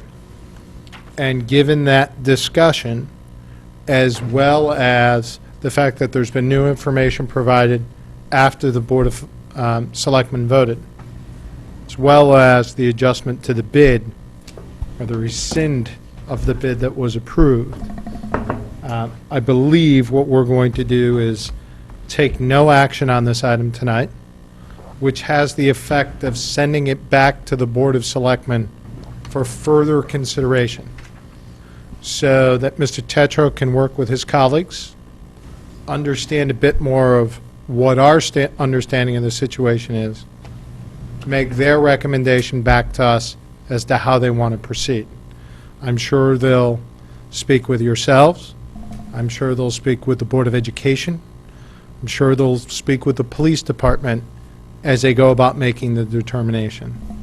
I think the one thing that's come through loud and clear, both from the police department, the Board of Education, as well as our board, is that we want to make sure that the primary concern of security for that school is met, and that people are comfortable that what can be done to make that school secure is done, along with what's done at the other schools, as we have the responsibility to keep the entire district as safe as we can reasonably do. Okay, do any colleagues have anything to add to those comments at this point? Seeing none, we thank you for coming out, and I'm sure we'll be seeing you again. Thank you. Thank you. You as well. All right. I'd also like to thank my colleagues for your time and attention and patience on that matter. And we'll move forward. Item number 5, to hear, consider, and act upon a resolution entitled, "A Resolution Appropriating $2,859,433 for costs associated with the replacement of the bridge over Ash Creek, authorizing acceptance of a grant to fund $2,759,433 of such appropriation, in the issuance of bonds of $100,000 of such appropriation, provided the acceptance of the grant is contingent upon the town receiving from the City of Bridgeport its commitment to make the required contribution for the design phase." Hello, Mr. Hurley. Thank you for being here. Thank you. I would like, though, to... Before you get started, Okay, sure. can someone put that motion before us? I'm going to take Mr. Mottola, we're going to get a second from Mr. Walsh. Now you can go. Okay. Well, I'll just start off with good evening, financiers. I'm William Hurley, the engineering manager for the town of Fairfield. New title. And I just want you to hear and consider and act upon the resolution presented before you. But I do want to add in the words right of where it says replacement of the bridge over Ash Creek, because there are several bridges over Ash Creek, including a pedestrian bridge that Bridgeport is working on. I would like to put the words in Commerce Drive / State Street Extension, so that there's no confusion. Wait, say it again. Where would you like to put that? Where it says, with the replacement of the bridge, Yeah. where it says the, in between the and bridge, put Commerce Drive, State Street Extension. To Commerce further Drive, describe the State bridge. Street Extension Bridge. Right, yeah. Got it. That way, 5 years from now or whenever, they're not Okay, I'll make a confused. motion on that when we go to vote. All right. Thank you. The bridge we are talking about is the one located by the old Connecticut limo, just past Pepe's on Commerce Drive. The easiest way to present the project would probably be what to compare with what was approved in 2015, 2016, and what's proposed today. Under the local bridge program, the state had a commitment to fund of $1.227 million for the bridge project, which basically represented about 50% of the project costs. The proposal today is to accept a new grant, LOTSIP, not to be confused with LOSIP, funding for $2.759 million of the bridge project.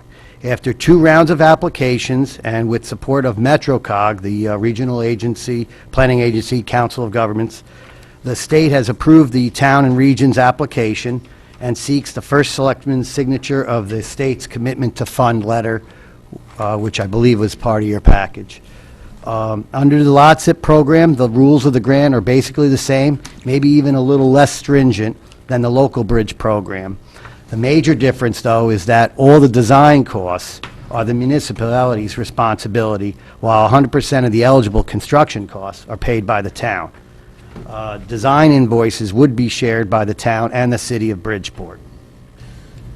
Highlighting the 14 points, and in the interest of time, I'll just really whip through them. I'm assuming you've all read them. The bridge was built in 1929. The bridge is in poor condition and needs replacement. During the last inspection, the deck has been downgraded to serious condition. Bridgeport will share in the project costs, and per the first selectman and Board of Selectmen, the Bridgeport will be signing off on the commitment letter to fund, and pending a mutual and municipal agreement before there are any expenditures. Currently, the project is going through the city council process as we speak, the city of Bridgeport, that is. If the LOTSIP funding or the project is denied, the bridge load limit would be reduced, and eventually the bridge would have to be closed or permanently paid for at a later date. But the project will not receive a better grant program than this, and if it was denied, I think within the next day, another municipality would apply for these funds that cover 100% of a project's construction. I'm here to answer any questions that you may have, or I can go into a little bit more detail if you need to. Thank you, Mr. Hurley. Do we have questions from board members? Mr. Walsh? So the way this agreement's going to be written, there's not going to be any chance that Bridgeport doesn't pay their side of it for any of these funds, and we're on the hook for any of it, the design fees or anything else like that? No, it would be a mutual agreement, and as each invoice, because we've worked with Bridgeport before on a couple of other past projects, and as the invoice comes in, we would send them the invoice, and they would be expected to pay their share. So as each invoice goes, that would be one of the ways to make sure that we're progressing through. And we will have a mutual intermunicipal agreement as well on that aspect. According to the engineering manager in the city of Bridgeport, they already have the design funds of $150,000, so they're off to a good start anyway with us. Okay, and there's never, in your experience, there's never been any problem with these mutual agreements that we've done with them not coming forward with their portion of the funds? No, we've worked with them. Sometimes they're the lead agency, this time we're the lead agency, but we've never had an issue with them, no. Thank you. Any other questions? Yeah, go ahead, Mr. Martin. I know there's a rating system for bridges, and serious is serious. Is there a lower level, is there, I don't know how you would say it, a more serious level than serious? That, because I know sometimes, we wait and say, let's let it get, even more serious. I don't know, can you just give us a sense of that? Well, in my opinion, there really isn't outside of shutdown. That's really the next one. Yeah. Matter of fact, the only one that we've came that close to was Harbor Road Bridge. We first applied and started designs even back in the mid-'80s, and by the time the bridge was the second portion, you might remember there were two bridges to it, the second one, the rating had dropped all the way down to just 2 tons, and most cars are over 2 tons even, and so it would have had to shut down, but as it was, we were shutting it down anyway, so there was never any harm. But, yeah, when it gets to serious, it's usually wake up, you better get started. Any other questions? Seeing none, I'm going to call for a vote. Well, any other comments from the public on this? Seeing none, I'm going to call for a vote on this item. All in favor? Those opposed? Abstentions? The item passes. Good luck, Mr. Hurley. Thank you. Thank you, sir. Clarify that was with the amendment. Oh, you know what? Let me do this the right way. Thank you very much. Thank you. I said I would do it, and I blew it. All right. I'm going to make an amendment to this motion to add in the words Commerce Drive extension before bridge. So with the replacement of the Commerce Drive. State Street. Commerce Drive State Street extension. Yeah, the language is in the body of the resolution. It's actually in the first paragraphs. So you just use that same language or not do it. I think it's pretty clear. Yeah. To replace the Commerce Drive / State Street Bridge over Ash Creek. Thank you, Mr. Mayor, for pointing that out. So I'm going to amend the motion to include those words. Do I have a second to my amendment to that? Mrs. Leclerc, all in favor of the amendment? It's all passed. Thank you. No, we just did it as amended. We'll go with that. All right. Thank you very much, Mr. Sastrom. I knew there was a reason you were here tonight. All right. That was an expensive amendment. Next time, put it in writing and send it to us, thanks. Right. All right. Item number 6 on the agenda, to hear, consider, and adopt a bond resolution entitled "A Resolution Appropriating $1,910,000 for the cost of certain non-recurring capital projects and authorizing the issuance of bonds to finance such appropriations." I'm going to turn it over to Mr. Mayor, who can walk us through the specific items. Let's take them one by one. We'll vote on them as a whole. Mr. Mayor. Thank you, Mr. Chair. I'll just ignore the index right now. Go to Exhibit 1A, which is the Board of Selectmen authorization that was passed. You can see it's got 4 columns, the 5-year bond, well, 5 columns. It's got the project description, the department that represented by the description, and then it's got the 5-year bond, 10-year bond, 20-year bond, and the total. These totals down at the bottom, $1.9 million for the 5-year, $700,000 for the 10-year, and $2 million for the 20-year, are the amounts that were passed by the Board of Selectmen. I'm not sure exactly how it happened, but there were 3 of those items under the 5-year actually belonged in the 10-year. So if you go to Schedule 2B, it's the exact same projects. It's just that the Tomlinson Middle School artificial turf that's under the town set portion of the schedule, and the artificial turf field replacement and the Blake tennis court replacements under the Board of Ed have been moved. The 3 of those have been moved from the 5-year bond period to the 10-year bond period. Okay, so now, really before us is $335,000 worth of 5-year bondables, which is one item, correct? Right. What you have in your package, you have 2, for the 5 and the 10-year, you have 2 resolutions. You have the original resolution, and you have one that's already been amended. So so you don't need to. So the amended language is already in the second resolution for both the 5-year and the 10-year. Yeah, let's, Mr. Sastro, I want to make sure we do this right, though. The Board of Selectmen voted on what's on our agenda, though, right, Mr. Mayor?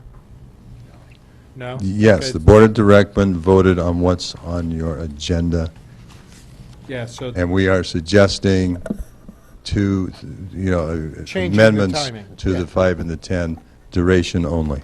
Okay. Go ahead, Mr. Sastre. Mr. Tetra. Well, I was just going to explain what the Board of Selectmen did. We actually put all three of these before us at one point, so they were like, if you will, sub-motions to the overall resolution. So we went back and looked, listened to each of the projects, voted on each of the projects. We didn't move two of them forward, so this is everything but two. And then we did ask questions about the timing, and we asked the finance to go back and review those to see why so many of those were 5-year projects as opposed to, it looks like they could be longer projects. And we looked at it and contemplating that said, because if this body, the Board of Finance, was just changing the timing of the resolutions, that certainly was our understanding of the function of the Board of Finance, is to decide how to finance those, and that wasn't changing the overall dollar amount, so that wouldn't be a significant change in the Board of Selectmen's minds in terms of what you're doing here tonight. So, thank you, Mr. Tetra, for the explanation. Mr. Sastrom, how do we do this appropriately? So what the Board of Selectmen did on the 5-year bond Yep. is they approved the $1,910,000 resolution.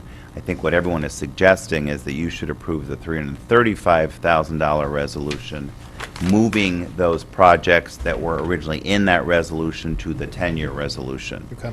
So I think what Mr. Mayor is suggesting is you have the original resolution before you approved by the Board of Selectmen, as well as language that we have drafted along with Mr. Mayor that actually reflects what everybody, including, I think, the Board So of should we Selectmen. do that as an amendment to the original? Yes, it would be resolution? an amendment, because obviously what the Board of Selectmen passed is different than what you would be passing. Okay, so here's. And I would also point out that within the advice letter that this board asked for a year and a half ago, we clearly articulated that it's within the purview of Yeah. the Board of Finance to set the amortization schedules and that type of thing for bonds. Okay, quick question for you procedurally from bond counsel. Only because I could see this getting really crazy real quick, right? We have the 5-year, the 10-year, and the 20-year.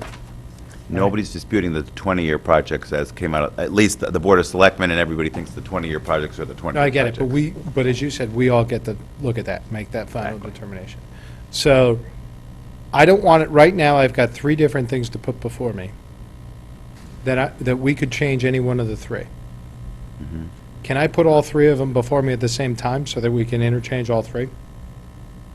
All 3 resolutions before you? Right, because my problem is I don't want to approve one resolution, right, then go back and say, oh, damn, this should be in the 3-year, in the 5-year, let's go reopen the 5-year.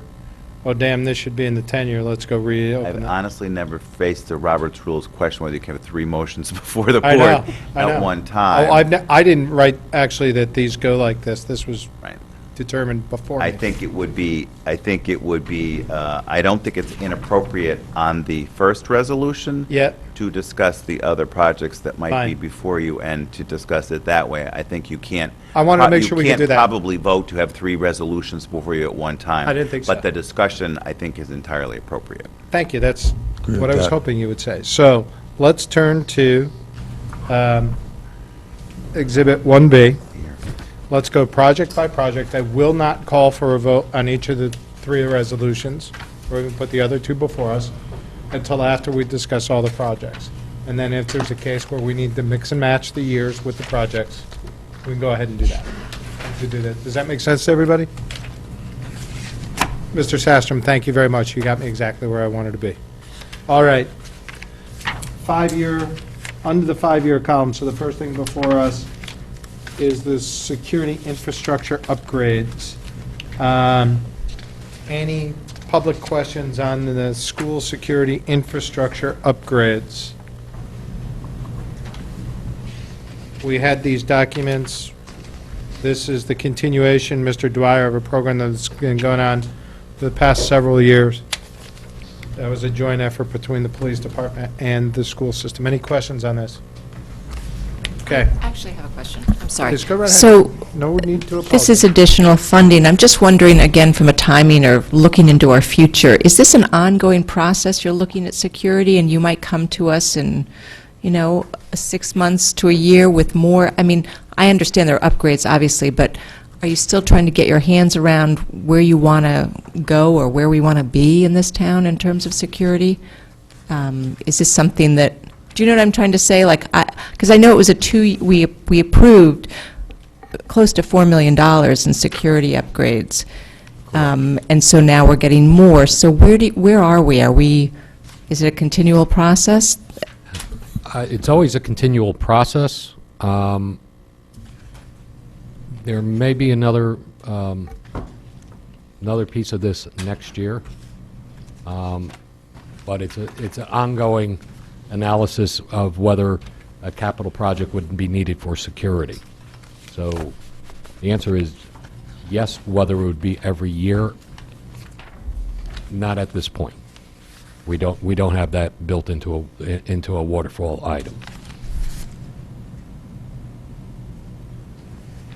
Okay. Any other questions? Mr. DeWitt? Thank you, Mr. Chairman. To expound on Ms. Marmion's question real quick, so we can expect to at least see something in or past 5 years, because for some reason you think security infrastructure upgrades only have a 5-year life. That's why it's in a 5-year bond, because we were aligning life of the, like roofs, 20 years, right? This is why we have 5, 10, 20.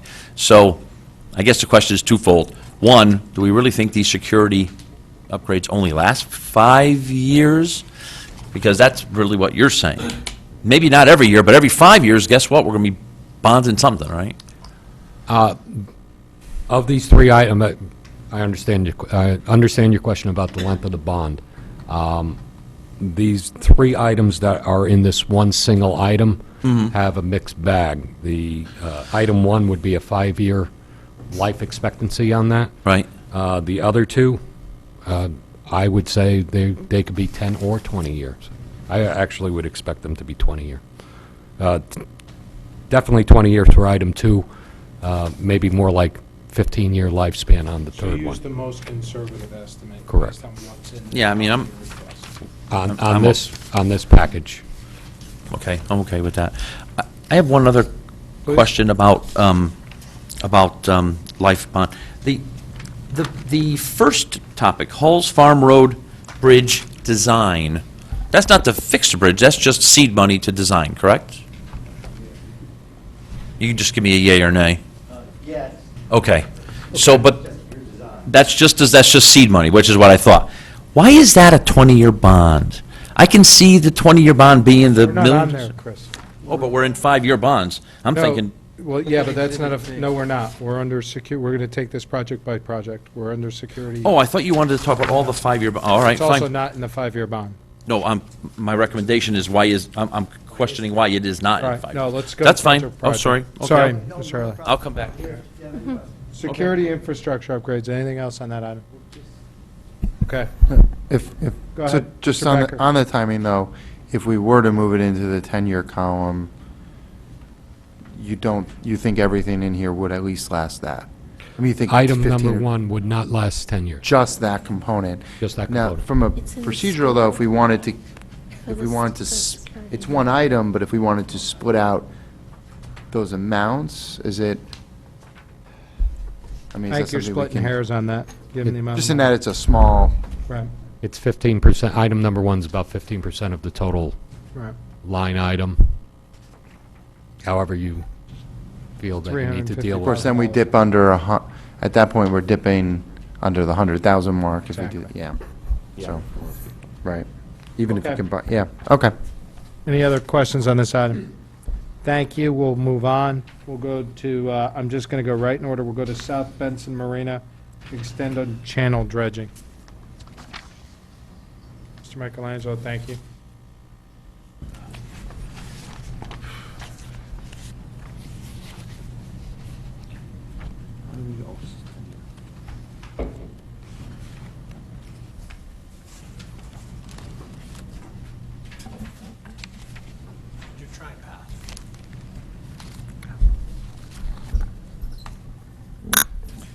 Good evening, Joseph Michelangelo, Director of Public Works. I just brought the aerial just for orientation purposes. So the South Benson Marina houses over 600 boats. From time to time, there has been dredging done over the years. The critical spot is the pinch point between the shortest point between St. Mary's and Bridgeport and in our early part of our jetty there. That span is the one that gets frequently silted in. We did it just 6 months after Storm Sandy. That's the most critical portion. Over the years, we've done some spot dredging in the channel. What this proposal is the basically beyond St. Mary, along the jetty fishing pier, and into Long Island Sound about 500 feet. And that has not been done since the late 1990s. As a navigational channel, it's given a 7-foot depth designation, approximate low tide. And there are spots that's not uniform, but there are spots that are approaching 3.5, 4 feet. The biggest problem is with sailboats, which have the largest draft. So there have been occasions where there are rough spots, so to speak, where boats have difficulty coming and going, large boats at this time. So we had an engineering firm, Race, that specializes in water type engineering thing. They did some soundings up and down there, came with some budget prices for the amount of material that has to be removed and the cost to dispose of the removal or put it on our beaches. So that's what this request is. Thank you, Mr. Michelangelo. Questions from board members? Mr. Walsh. Joe, can you just point out the area that you were talking about? It goes from the pinch point towards Long Island Sound? Yes. So I'll just point it out with your finger. The critical area is about 300 feet over there, which we did after Sandy. That's in still pretty decent width and depth. So basically from here all along the fishing pier and approximately 500 feet out till you get to water that's deep enough where you're in the sound proper. And how far do you want to get down?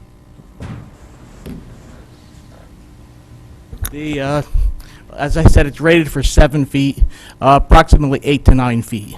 And when I say approximately, it's underwater, so it's never going to be a smooth bottom. And a guy that does this equated, it's like mowing your lawn in the dark. So you're aimed to get everything done, and you want to get everything, but there's going to be little ridges and wrigglets at the bottom. Like my house. Does Bridgeport participate in this? Because the Ash Creek benefits from there, and there's some boating traffic that comes from there as well. Bridgeport has not participated in this. I think there's just 1 or 2 private docks on the Bridgeport side of the creek. No really large boats of any size go beyond that pinch point there into the channel. The ones that go there are either like the Boston Whaler type or the kayak ones. There are some Fairfield docks, though, on the left side, right? There may be some. Yeah. Okay. All right. Any other questions on this item, Mr. Becker, and then I'll go to Mr. Brown. So the costs for this, obviously, we're bonding this out, it's going under the non-recurring, but in regards to, revenue generated from the slips and the boat slip, permit holders, is this built into sort of how you figure out how much we're charging? Because those are really the users of this channel. Obviously, we're not going to let it completely go out, but in regards to how frequently, how deep we're doing it, what the costs are, they're the users. There's a lot of people in town, in theory, otherwise, that would be paying for this that have nothing, probably the majority of people in town have nothing to do with this at all. And no, there has not been a comprehensive P&L done for the marina to capture all of the operating and capital costs for the area. So that may be, I'm not going to say mark it as a follow-up necessarily, but, budget coming around, this appropriation, that may be something, I know Parks and Rec does a great job with running P&Ls on those types of things. Perhaps this can be something that you and them, I and think that's going to be addressed. there we go. Welcome, Mr. Calabrese. Oh, good evening. Anthony Calabrese, Fairfield Parks and Recreation. This is something that we have discussed. I have mentioned it to the Parks and Rec Commission and our Marina Subcommittee that they need to address this to the boaters, possibly increasing rates to offset these costs. I don't want to say cover because that would be extreme, but to offset. Offset, yeah, exactly. I get it's also just... Multi-year. Well, and that it is the responsibility of this town in our channels, and I get that, but I like the word offset to that extent, and, you know, perhaps maybe waited a little bit coming out of this meeting to try to nudge them there, because I think to my earlier point with the P&Ls, that was something, that's something that Parks and Rec has done a very, very good job on, certainly your predecessor, you know, and we're hoping to continue that. And this would kind of fit right in there, you know, with the work that's been done, and that is very, very helpful for us making these Thank you. decisions. In the works. Thanks. Any other questions? We have Mr. Brown. On your 14 points, Joe, number 4, it looks like... Thank you, Mr. Calabrese. It looks like that the exact cost, you don't know what the exact costs are going to be, and we as a board need to understand that. Correct. So the proposal does assume that the material that we dredge is the correct grain size and the correct analytical material that could be deposited on our beaches. The level of effort to determine that is about a $30,000 effort. And in the past, it has met the criteria. If the grain size is off, there's you could peel back some of the sand, put your coarser dredge material lower. So there are a couple ways to get around that. But yes, this proposal assumes that we would be depositing our beach. We wouldn't go offshore or we wouldn't go upland. And once again, it's not a trivial exercise to figure that, so it has not advanced to that point for that reason. Do you know what that additional cost would be? To do that? It would be much larger. So the land-based application is the more expensive one. Deposit in Long Island Sound, if you could find a approved disposal site, isn't really that much more expensive, but you have to sort of change your mode of operations. You do it with different type machinery. Okay. I guess we'll know if and when you ever have to come back. Correct, and yeah, so that'll be the first effort of this would be to do the approximately $30,000 worth of engineering to confirm what we think. Don't come back. All right. Other questions? Mr. Member. I'm just wondering if any of our police boats kind of fall into the category of a larger vehicle that can't get in and out of that channel quickly unless there's dredging. Offhand, the police boats are very large. They're some of the largest down there. But yet, I do not know the draft depth of the police boats that they would be a factor. I'm not aware that they've had issues. Okay. Any other questions on this item? Seeing none, we're going to go on to the next item. Thank you, Mr. Michelangelo. The next item is the Tomlinson Middle School artificial turf, $500,000. Mr. Calabrese.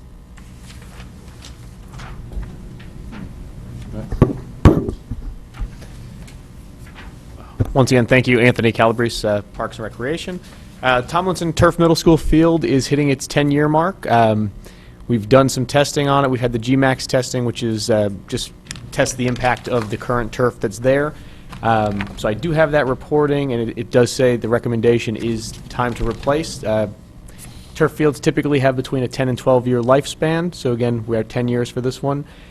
So I believe it is time to replace. It's a heavily used field. Is it heavily used by the schools, or heavily used by Park and Recreation, or heavily used by the schools, Park and Recreation, and third-party leagues? It's a little of all, it's all three, really. It's used by the schools during the day, basically up till about 4:30, 5 Right. o'clock. So they host all their PE activities out there. Sometimes the high schools do use it, not as much as they used to, but after that, then it's recreation that goes on there. So we've got soccer, lacrosse, Wildcats football. Mr. Calabrese, why are you presenting this and not, now, I know you serve on the Board of Ed, let's set that to Yep, the to side. the side. But why are you presenting this as part of Parks and Recs and not part of Board of Ed, considering this is on school property? When this was a grass field, it was always maintained by Parks and Recreation, as are all the other fields that are on school grounds, except for the high school fields. So Parks and Rec and DPW maintain those fields, So the high that's why. school fields are done, that's why the turf fields at Ward is separate from this? Yep, that's why the Board of Ed will be presenting that one. When third parties who actually, you know, the soccer, I'm thinking of the third-party soccer fields and all that kind of stuff, they use these fields, which, as you said, we're getting 10 years out of it, not 12 because of the heavy utilization. Do they pay to use these fields? So, in theory, they should be paying. And we started collecting this past season, which is reflected in this year's budget, a $25 per player usage fee to help maintain the fees and offset the cost of redoing fields and maintenance of the fields. So far, the only group besides recreation, we charge all our recreation players that fee, is travel soccer. Travel soccer pays up both seasons. The goal for me this year will be to get these other groups, the two football groups, or anybody else that uses those fields, to pay those fees in addition. Okay, what do you mean the goal? What's the stumbling Well, block? they've balked at it. They've balked at it so far. With my predecessor, some of these groups did say, basically just said, no, we're not going to pay that. So, you know, at that point, there's some things we can do where they could fall back in priority and they don't get field space, and that's, you know, if we have to play that game, then we do. But, you know, the goal is to collect from everybody, because everybody that uses the field should be maintaining it, should be paying to maintain it. Right. Okay. Do board members have questions on this side? Mr. Walsh? Mr. Calabrese, I know there's stuff in the last couple of years that have gone on about these type of fields, and did the federal government ever finally make a determination? I thought the EPA was going to look at these type of fields and the crushed rubber, crumbed rubber, whatever they call that, and whether it's safe because people are ingesting it and whatever. I know they were going to make a final decision. I just don't know whether they did. I presume it was positive, otherwise we wouldn't be putting these fields in. Correct. You would have to eat a tremendous amount of crumb rubber for it to be fatal or harmful. Our health department, our health department. I don't know the scientific amount, but that's a good selling point. Yeah, right. Our health department did put together a letter for us last time that says that there are no, you know, adverse health effects, and they're willing to do that again. So. Great, because I've seen them installed around the country, so I presume that must have been a favorable ruling. Yeah. Okay. Yeah, because that came up last year. I remember voting, I think voted against it last year when we did it. But it was not so much as, it was a powder, right, when it like degrades and then goes into powder and like the breathability component. Exactly. And that's why they recommend that you don't reuse the rubber. And not to get off topic, but the Ludlow one we did reuse. I mean, they sent it back. Totally on topic, But, actually. Yeah, I mean, So. because it did come up, it was a Any real other concern. questions on this item? I am interested in the revenue side of this, just because we are spending, we did Ludlow last year, we did Ward this year, or presumably. This is the only middle school property in town that has an artificial field, right? Yep. And that's largely because of the utilization of this field by Park and Recreation, by other third parties? That's correct. I just think it's only fair, if we're going to burden the taxpayers of the town to put this in. It's appropriate for the schools to use it, it's appropriate for Park and Rec. I don't have anything against a third party, but look, my kids are hockey players, and I pay a pretty decent price for them to get ice time. And I don't get any taxpayer assistance on that. And, you know, I don't know that we can ask the taxpayers to continue to do that. It's just my perspective on it. Tom? Yeah, Mr. DeWitt? And we pay for gym time. Right. Softball pays for gym time, so, and they bill. Yeah. They definitely bill for that, believe me. And I think, our Little Leagues on the field, I think they at least pitch in and do a lot of capital improvements for the fields, right? That's the agreement we have with them. Yeah, yeah, so I think this is just reasonable. If we expect some, we can't make exceptions for others. And be fair to everybody. Agreed. So, does anybody have any other comments, questions, or concerns? All right. Thank you, Mr. Calabrese. Thank you. All right, let's go to the, funny enough, artificial field replacement award, $750,000. So who's going to represent? So, Mr. Morabito, why is Mr. Calabrese $250,000 more efficient? I didn't know the fields were that much different. Negotiator. Yeah. High school's Anthony, do you want to big. take over management of the award field? Welcome, gentlemen. Thank you for being here. Thank you. I have with me Mike Piat, the manager of our maintenance supervisor, so he knows some of the details. Mike, thank you for being here tonight. Appreciate you staying late. Thank you. Yeah. Go right ahead. Okay, I am at the right one, okay. The field is at end of life. We've had the GMAX test done that recommends that we have replacement done, much like the Tomlinson Field. The costs were estimated, I'm sorry, I'm missing my notes here.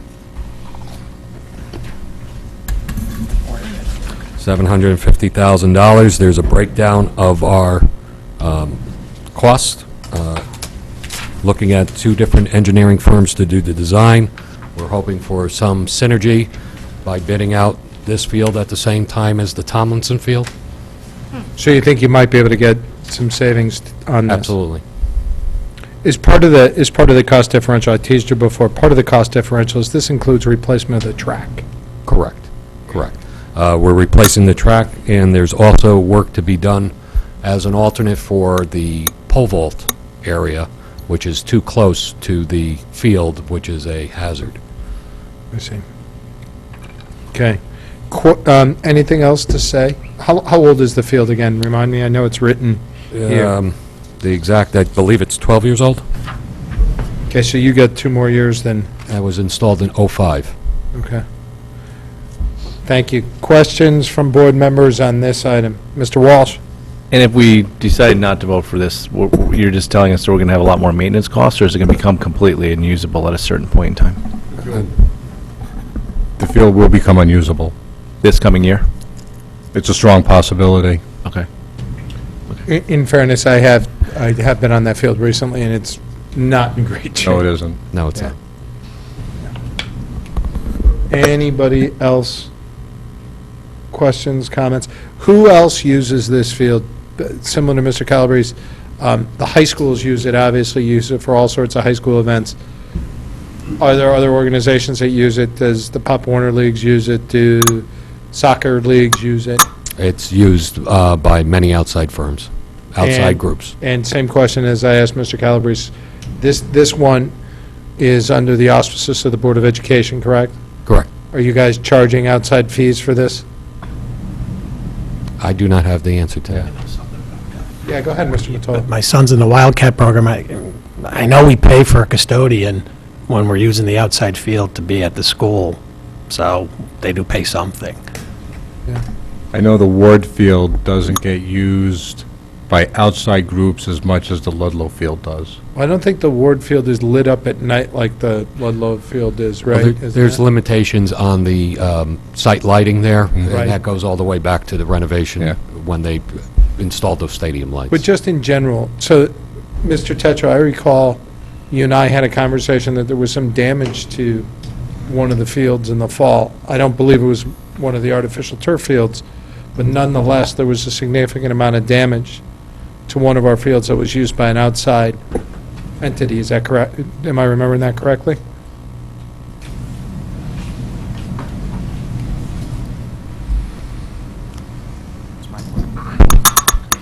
The almost field was damaged at Roger Little Middle School It was a grass field. It was a field that was not assigned to anybody, and it was closed at the time. So it was unauthorized usage of that field. But we knew who used it and who Yes. did it. Yes.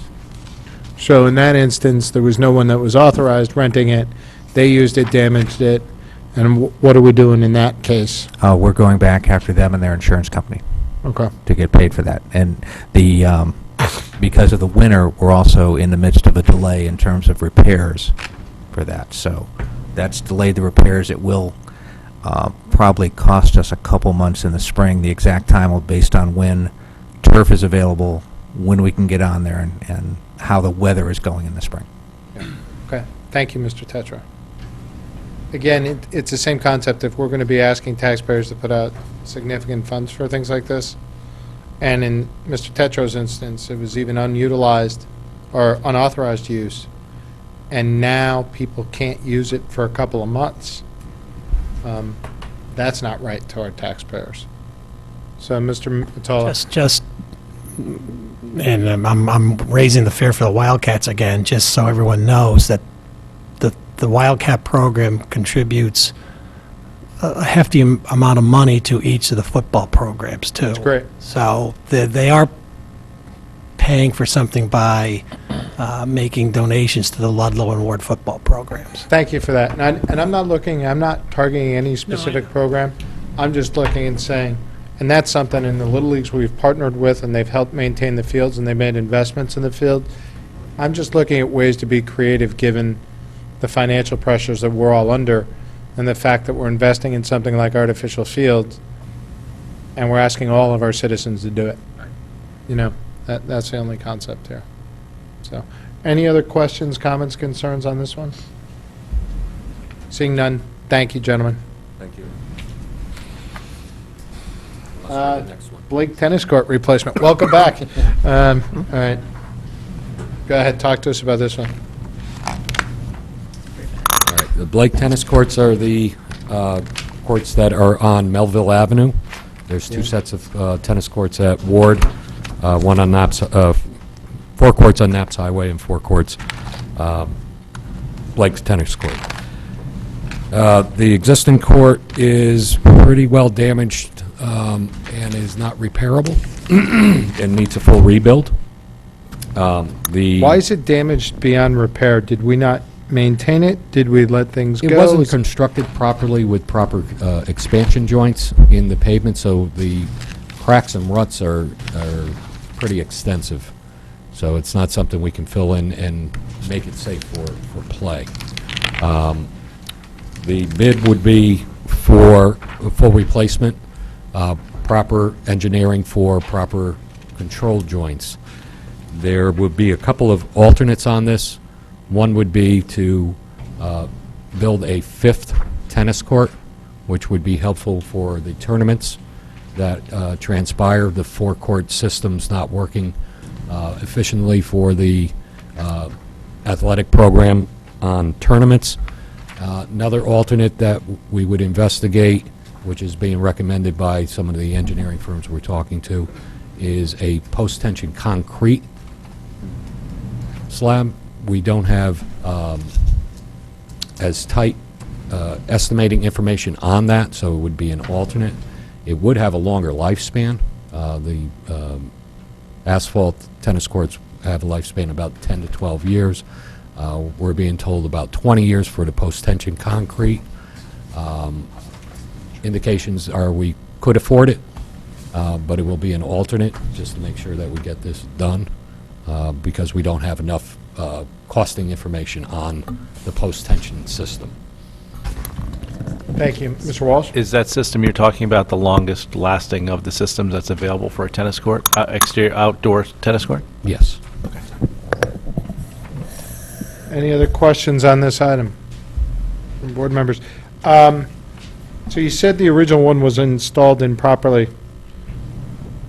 We have no recourse against whoever installed it, and it's how many years old at this point? It's, I believe it was 1905. 05, so it's 12 just years old.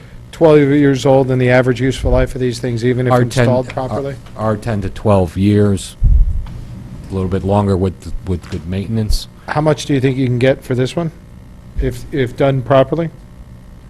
We're hoping for at least 12. At least 12. Or if they go with the concrete, 20, right? And the warranty for the, would be 20 for the post-tension. Any other questions, comments on the tennis courts? Seeing none. Okay, I will thank you, gentlemen. And now, I'm going to go to Mr. Chris DeWitt for a question on the Holmes Farm Road Bridge design. Mr. DeWitt. Why, thank you. Since this is only the seed money for design, why is this not a 5-year bond? Thank you, gentlemen. Thank you. Because it's tied to a 20-year project. The entire project expense would be part of the 20-year bond. And this is one of those that we have to replace, Mr. Hurley, right? That's correct. Okay. Mr. DeWitt, are you good with that answer? I guess. Okay. Go ahead, Mr. Hurley. Okay. Good evening again. I'm here to answer any questions you might have about the Hulls Farm Road bridge design. The Hulls Farm Bridge goes over Sasko Brook at the Fairfield-Westport line. And although the bridge did receive fair ratings around 2010, the ratings did drop to a poor in 2014 and was downgraded again to serious in 2016. So it's losing its life rather quickly. Highlighting the 14 points, the bridge was constructed in 1935. We share it with we share it with Westport. In this case, Westport is the lead agency, so we would just be, they would be doing all the upfront, and we would be reimbursing Westport, so it's slightly opposite of what we're doing with Bridgeport. We are going to try to apply for a local bridge program. Right now, the bridge is not eligible for grant money. That will be determined on in March. So the 150, figuring the bridge design is, say, 300,000, that's our share. It is possible that we might only have to pay 75,000 if we are able to get the local bridge program, not the federal, but they call it the local bridge program, where it's 50% coverage. Trying to see, it doesn't meet current bridge standards. There is a transcontinental AT&T line that traverses the bridge. The other factor would be, let me see here. Yeah, again, if we do nothing with the bridge, then they'll lower the road load ratings, and then, you know, emergency vehicles, school buses, et cetera, can't use it, and then it slowly goes down to where they'll have to close it eventually. Any other questions for Mr. Hurley? Mr. Brown? You know, based on the email that went back and forth between you and the project engineer on January 11th? The one from Westport? No, I think this guy, Francisco Fodo. Oh, okay, yes, yes. What is the difference, what is an urban minor arterial versus the local or rural minor collector? Because that's- one gets the grant and one doesn't get the grant. Right, yeah. Well, they feel, meaning the federal government and the state, they rate the roads, and in some cases, the busier roads get the funding for certain projects. Okay. Conversely, though, for when it comes to bridge, they figure that the more used, the more people that use the bridge, that would be, there's more use to it, so therefore there's an importance to it, and yet therefore the towns would pony up on the bridge, yeah, and maintain it more. It's kind of opposite that, you know, I think Counterintuitive. right, that someone would think. You would figure they'd want to protect the busier bridges and let the local ones go, but with the bridge program, it's just the opposite. Okay, so just quickly, how do they determine that? That goes by the volumes, it goes by classifications of, you know, Hulls Farm. Unfortunately, you combine it with some of the other streets that go east-west, that ends up being what they call like they say, a urban minor arterial. Even if we downgraded it to a minor collector, which is what I thought we'd have a good chance for, they said that still wouldn't be eligible. Because that's, it just shows you that the town is always trying to get the additional money. And the one thing, though, that is, they called it a functionally obsolete bridge, and I want to get this right, and forgive me if it's a little bit off, but I believe the legislature has to vote on whether those bridges would be acceptable in the local bridge program. And that determination will occur in February, and then they make the list of eligible bridges in March. Mrs. Leclerc? I have a question on item number 6, the additional long-range costs. And you previously explained that we're sharing the costs with Westport.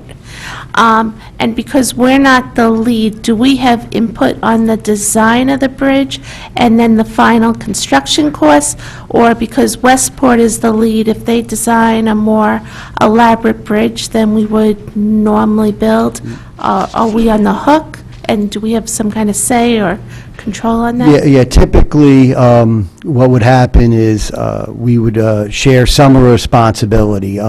They would host, or they would put the contract out for the design engineer and for the construction. With the intermunicipal cooperation that's typically done, and we've worked on some projects with Westport, not as many as, though, Bridgeport.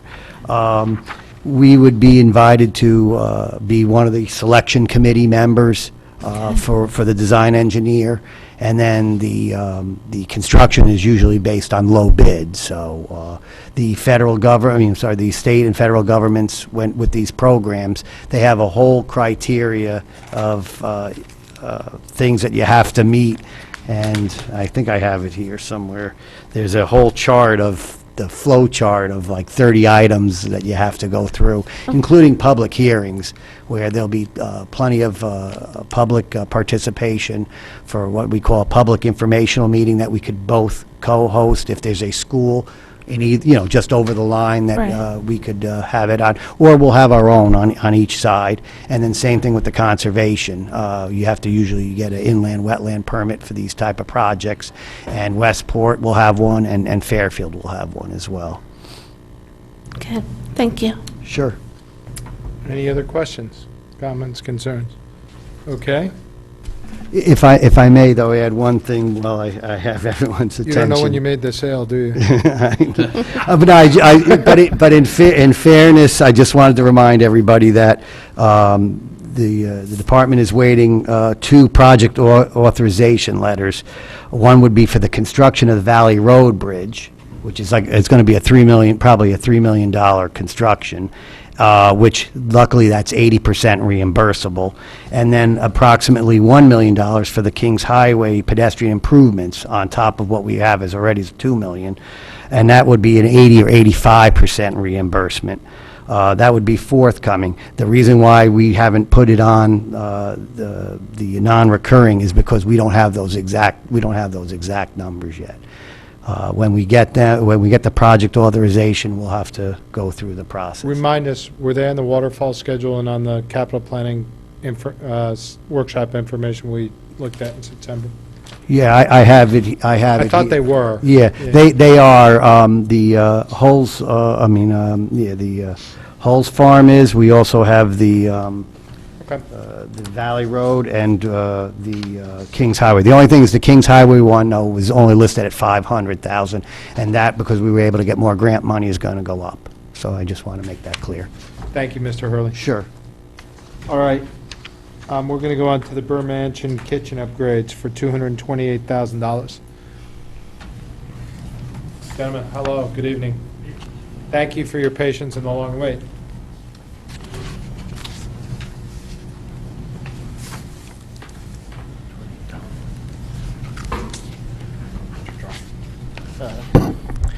Joseph Michelangelo, Director of Public Works.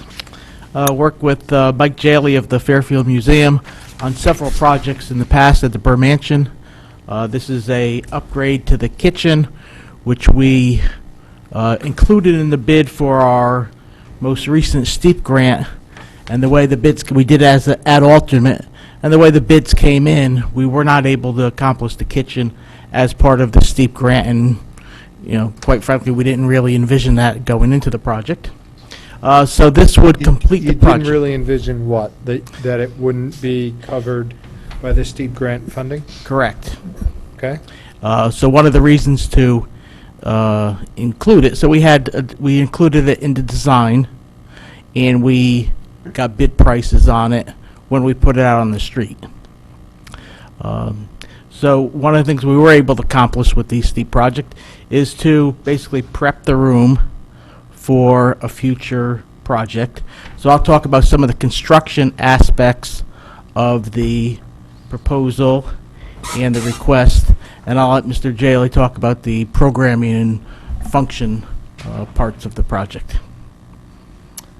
Good evening, everyone. I think, as this committee knows, the Fairfield Museum has a management agreement with the town of Fairfield to oversee the community use of Burr Mansion.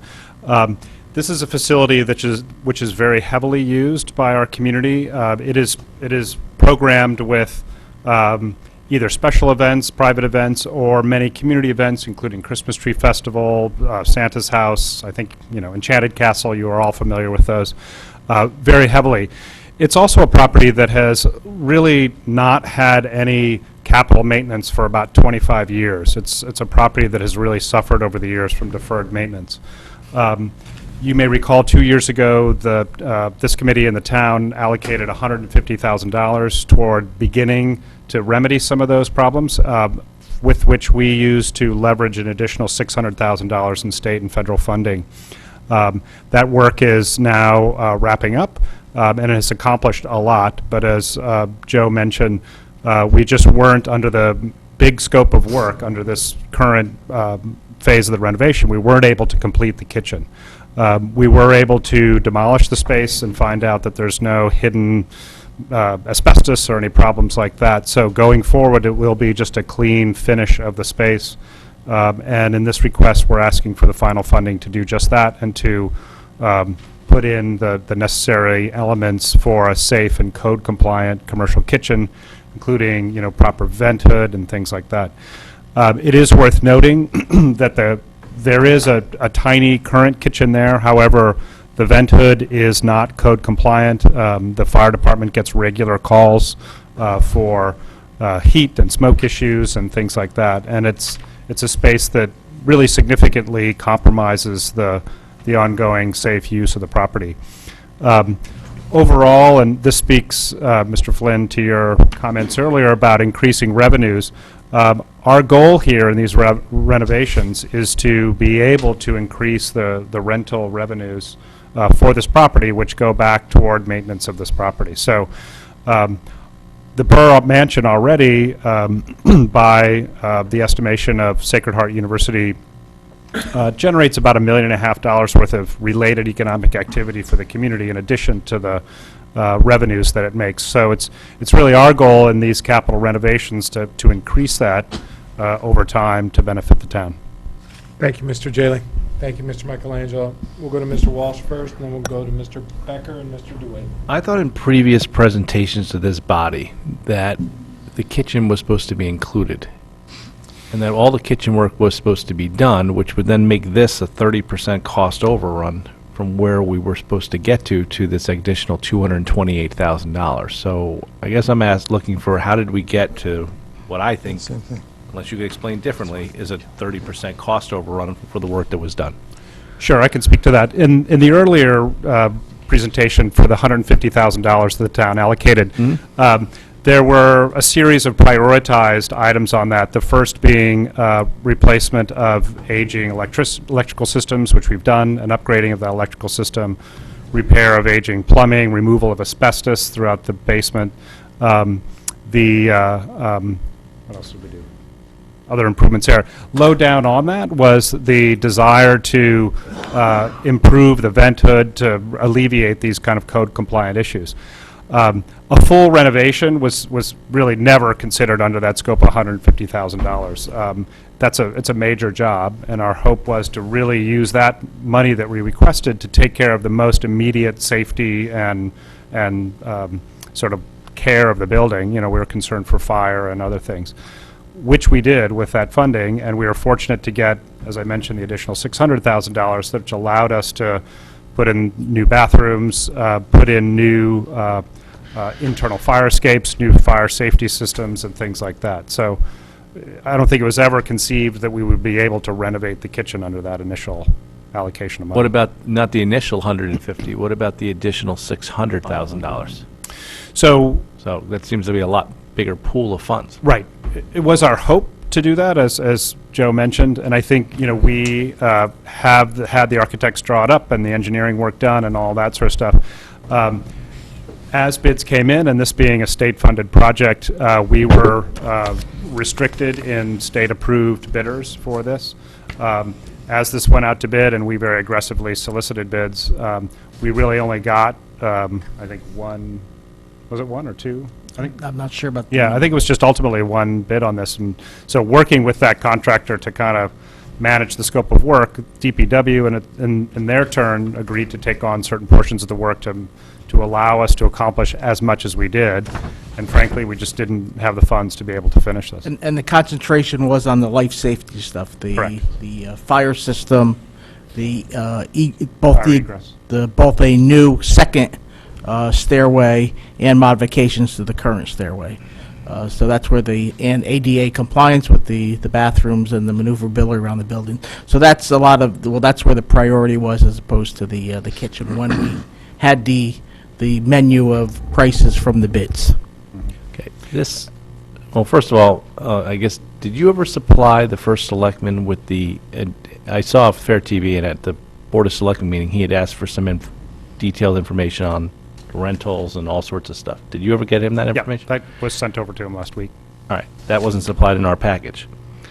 So I guess I'd like to see it. I thought it would be here, but I think this business model has to be completely revamped. I mean, you talked about that you think you'll be able to almost double your cost, your rental fees, once we have, basically this is a state-of-the-art kitchen for It's a rental commercial facility. kitchen, which Oh, is appropriate for the use of already being used in the property. So it's not... It's different than the kitchen that's there now, though. Correct. The This is kitchen like that's a there now kitchen- wouldn't even pass muster as a residential I kitchen. represent over 10 restaurants in town. This is clearly at least as good as any kitchen in this town for a commercial kitchen, if not bigger. It meets current requirements for a commercial kitchen, which this property needs for the level of use that it gets. And you had mentioned that currently, because of the kitchen situation the way it is, that people who rent it need to basically set up a kitchen outside. So now we're going to be giving them something that's a lot better, and therefore the rentals should be able to be drastically increased, and you thought it might be able to go up to double. That's our hope. It'll be over time. I mean, as we continue to market and push this property.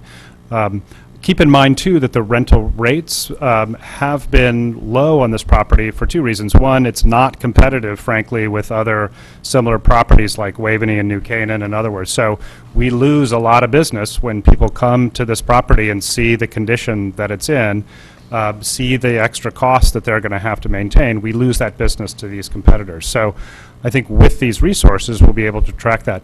The rental rates are also set in consultation with the Board of Selectmen. And so, our hope is that as we are able now to offer, a better menu of services, that we'll be able to kind of ramp those up.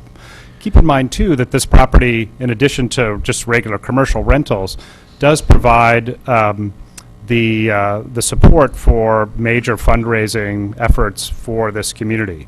There were tonight, and I sent them home because we were going late, people from the Christmas Tree Festival who were hoping to speak. We had over a half dozen of those folks and others at the Board of Selectmen meeting speaking. So, this has ramifications for those organizations as well, which plow the funding that's raised back into this community. So while I agree it is our intent and our goal to increase that revenue line, there are other sort of harder to quantify benefits that are folded back. And into the I scheme. understand this, and this board and the Board of Selectmen and its entire town is, every year gives a lot of money to local charities in our budget.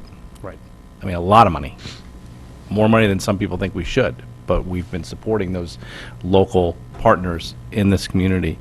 And I think this business model has got to get to a point where this place is self-sustaining, and you guys are developing a capital campaign, so we never have to see this again. So when that kitchen needs to be replaced in 20 years, you have a fund where you've been taking some of these rents and developing, a capital fund, and that all costs are covered by this.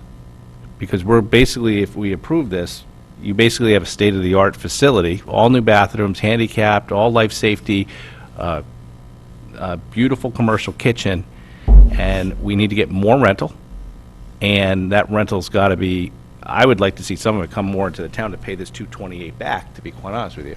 But at a minimum, I think we've got to set up some type of capital fund out of these funds where a certain percentage of them goes in and builds up over time. So that if in 10 years that stove goes, there's money to go right there, and you're not having to come back to us for a capital request. On that, I'm going to follow up on that line of thinking, then I'm going to go to Mr. DeWitt, unless I'm jumping the line and you... It's the same topic as Jim. So Then you fine. go first, then I'll, go ahead. So just remind me, I'm a little slow tonight, all the revenues you generate today go to, So the revenues cover a lot of things. They cover the cost of staff to manage the property and be there during the events. They cover supplies, cleaning. They cover some. but Mr. Michelangelo gets that money, or you as the management company gets that company to disperse? Currently our arrangement is that checks are paid to the museum, and then we pay for the expenses of it. The museum gets some administrative costs out of that. We pay for the staffing for the events, we pay for the supplies, we pay for the cleaning, and we work with Joe to cover maintenance costs with whatever's left. You don't pay Mr. Michelangelo for maintenance costs, though? No, we work together to cover it. So if room needs to be painted, we'll hire the painter to do it in consultation with DPW. So we go over the budget every year, and whatever surplus is left, we plow back into the maintenance of the building. Okay. And then the only other thing, I just want to be clear, because I think you said it, when you did the renovations, you did render the kitchen useless.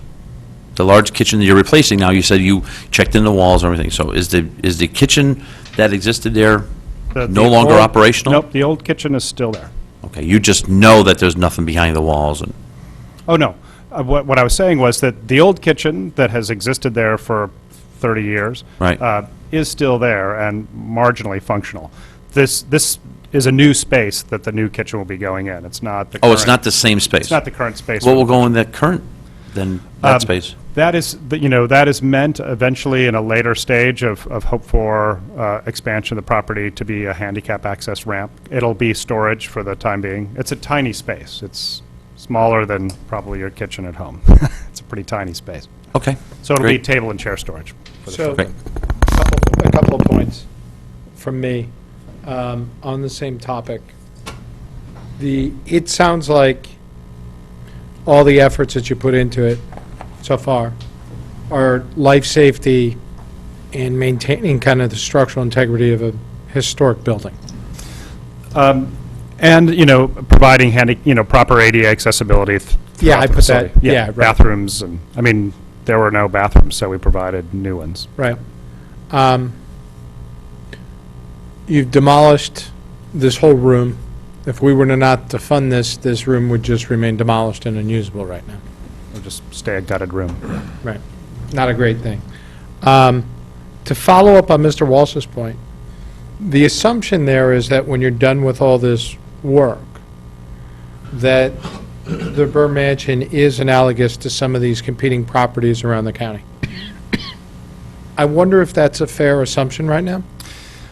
There's the one limitation to that assumption is really, the one ongoing weakness that property has is that for events of any size, we have to rent a tent out the back. We have been able to, limit that a little bit by renting a tent for the entire season and amortizing the cost of that across Right. all renters. But the fact that, the internal physical space of that property is limited and can't accommodate large parties will continue to be a little bit of a hamstring on it. And Mike, that goes to my next question is, has there been kind of a long-term business plan put forth for this property? Working with somebody from the outside to say, this is really what this property needs to be? Yes. So you have that? We do, and we've done two parts of that. We've done 2 phases of a pretty extensive marketing and business plan with graduate students at Sacred Heart University at the Jack Welch School of Business. They did a market analysis, worked with us on doing a business plan, looking at capital investment and return on that, and how that would benefit not only income but also related economic activity for the town. We've also worked with the architects to look at a multi-phase, sort of basically expansion. for the Okay, so property. you alluded to that earlier, and you've kind of got that like in your back pocket, right? It's kind of like we haven't talked about that yet.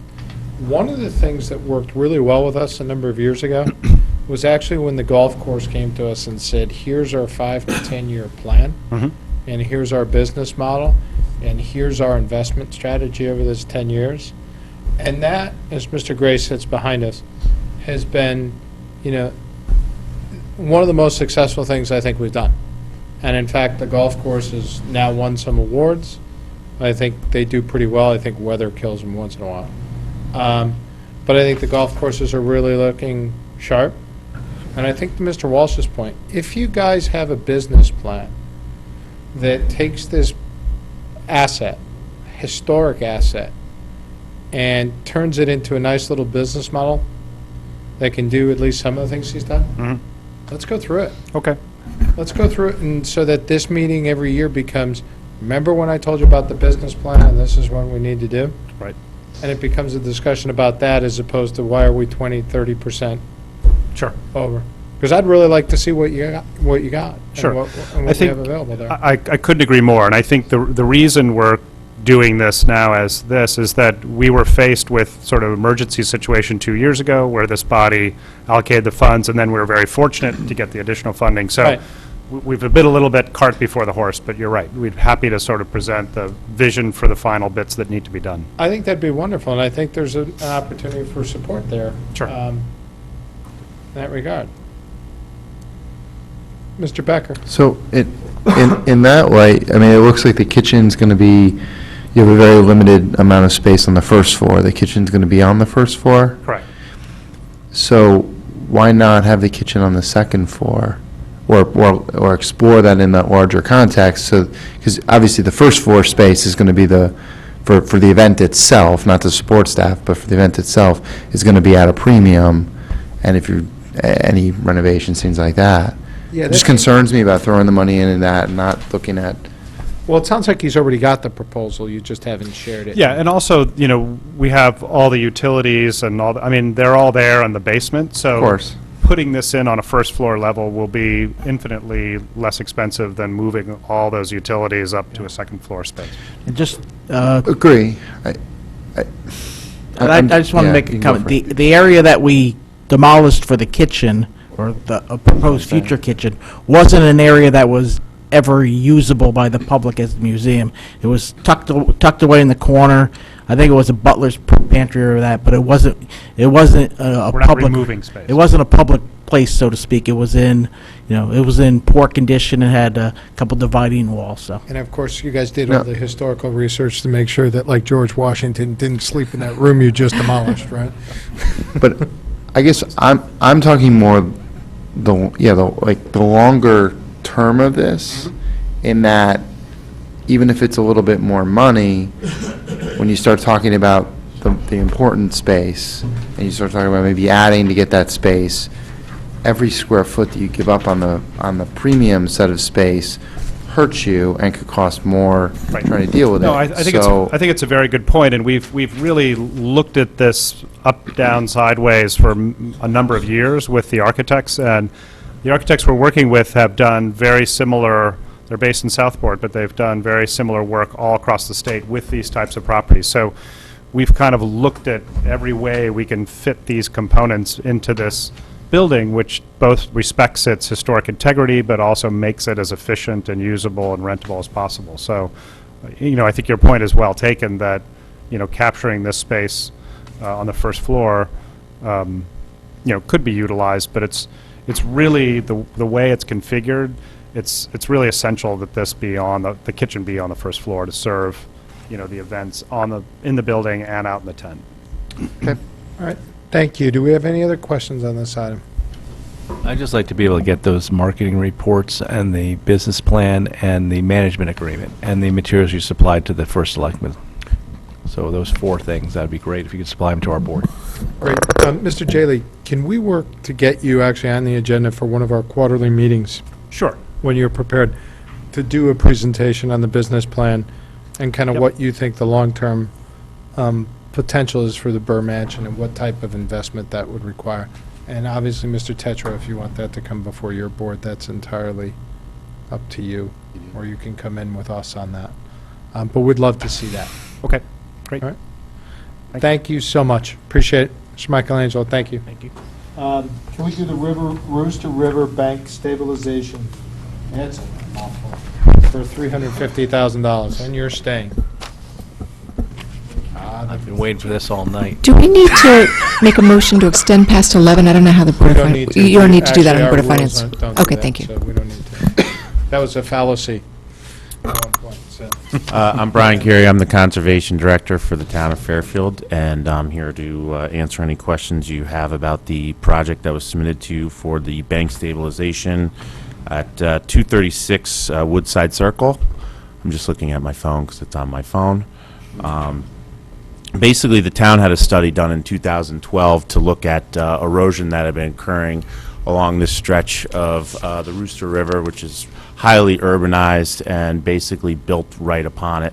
The town owns open space along the Woodside Circle corridor, which also on the other side backs up to Stratfield Road. The houses are in the 450 block of Stratfield Road, and if you look at some of the pictures that I had submitted with the 14-point plan, you can kind of see the erosion that's occurring in that section of the river.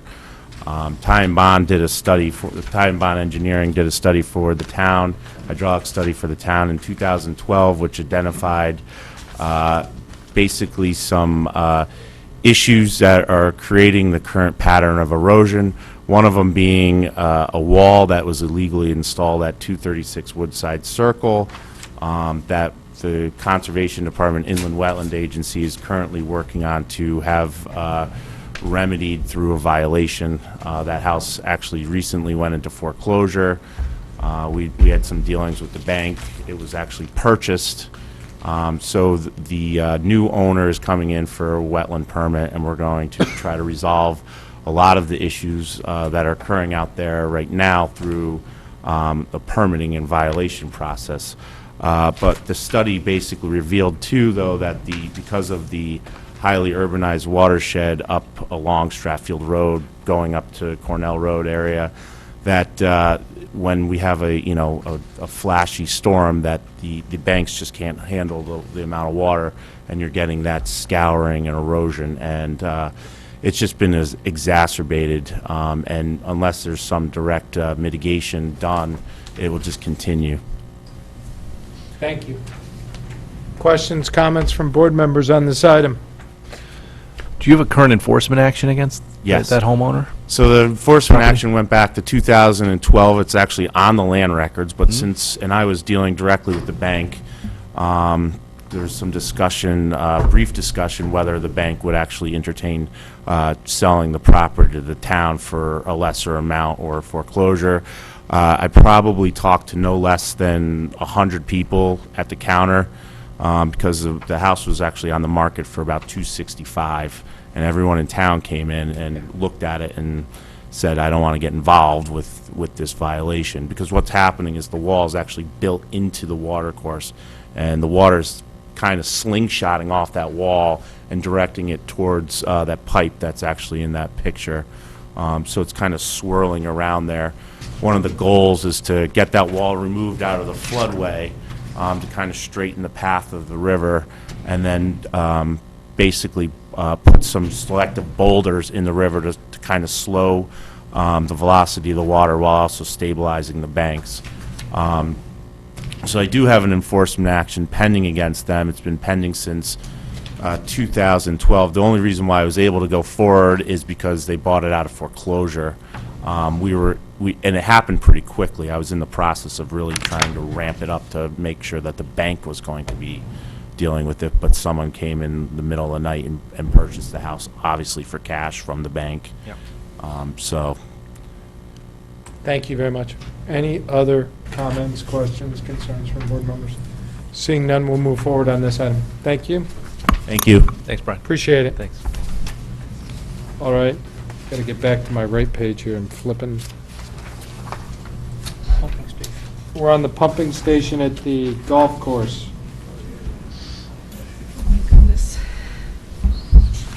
Since I praised you earlier, it's time for some abuse. We're early for you, Peter. We're early. Sorry we're so early for you. Mr. Grace, Told him we would be here. Why am I here? Mr. Grace is wearing a tie. How is this working out? Go ahead. Loving the new please. look. Well, the pumping station at Smith Richardson is, it's run its course. I see the packets of pictures. Has been no shelter around it since 1988. I put a lean-to over it in 2001, but it's run its course, and I have Aquarian coming up every 6 weeks or so because I'm sucking all the water out of Easton and they're taking showers and losing water, so it's time we upgrade our pumping station. Mr. Calabrese, do you have anything to add? No, everything he said is spot on. It's time to replace this pumping station. Was this part of, please remind me, was No. this part of the 10-year plan? It was not. No. 10-year plan, we have set aside, and we will continue it. I think we're in the 7th year of it, so we'll come back for the next year for the $100,000. So this is became more of an separate. emergency item? Yes. Okay. What was delayed on the 10-year plan for this? The 16th green and a couple bit of tee work. Okay. Do we have questions on this item? Anybody? Mr. Becker, and then we'll go to Mr. Walsh. Not so much a question, but thank you for making that adjustment and going out an extra year. I know that, obviously, with where we are fiscally, it's the right thing to do, as difficult as it is for you and us, in that it was a 10-year plan that's now 11 for this. But thank you. Do what you have to do. Mr. Walsh? Was this pumping station planned on being replaced at all when, I know we're starting to look at replacing we're doing something up at Smith Richardson regarding the clubhouse. Does this have anything to do with that? Would that have been done at that point in time, or That decided was, to do it that was sooner? discussed. That was discussed doing it at the same time. They're kind of separate items, the clubhouse and the pumping station kind of separate items, but This became more of an emergency because Aquarium was coming to you? this aquarium was coming to me, and it was With threats or breakdown. what? It's just breaking down all the time. Oh, okay. Spending so much money, about $10,000 a year, just to keep it up and running. Okay. And by the time this pumping, plus it's going to have an enclosure with it, and by the time this thing needs to be replaced, we won't be around. While Mr. Grace is here, I just wanted to ask the first selectman, because I know there was a $200,000 item that was removed because of the firehouse situation. Is that permanently removed, or is that possibly coming back on? For a study regarding the Southport Fire Station. What does that have to do with this item? Because my question is that if we had the 200,000 and the first selectman's trying to fund a certain amount every year, maybe it would make sense to restore the $100,000. Maybe not at this board tonight, but at some point to consider so that we stay on track with the $100,000 on if that money's available. Are you trying to get to a certain amount that you spend on non-recurring every year? I think two levels. One, we're trying to keep non-recurring in a reasonable number every year. That's not an exact dollar amount. Second, this year, we very definitely looked at anything we could put off for a year Okay. that we did. Okay. So we definitely looked at the 10-year plan and said, you know, the golf course is one of the best in the state. You know, can we delay 1 year? Not stop doing it, just literally bump it 12 months, because we had this item come up, and we're looking for things we can kick off. This is the year not to do something if we could. Okay. Thanks. Thank you. Thank you for sharing the relevance of that, Mr. Walsh. Appreciate it. Thank you, gentlemen. I think we're done with that item, correct? Okay. Thank you. Let's go, the HVAC rooftop replacement, $250,000, and Tomlinson Middle School roof is $875,000. I imagine it's the same crew that's going to address both. And I want to thank you guys. It's been a long... Huh? What's LMC? He'll tell us when he gets here. Oh, okay. But I want to... I don't know if the only one. Ludlow. Is that, no. I don't know. What's LMC? Library Media Center. Oh, Library Media Center. All right. You look like I should have known that one. I was going to say. Everybody gets acronym challenged, we all got them. I do want to, this might be an appropriate time because you're still here, we're still almost semi-awake.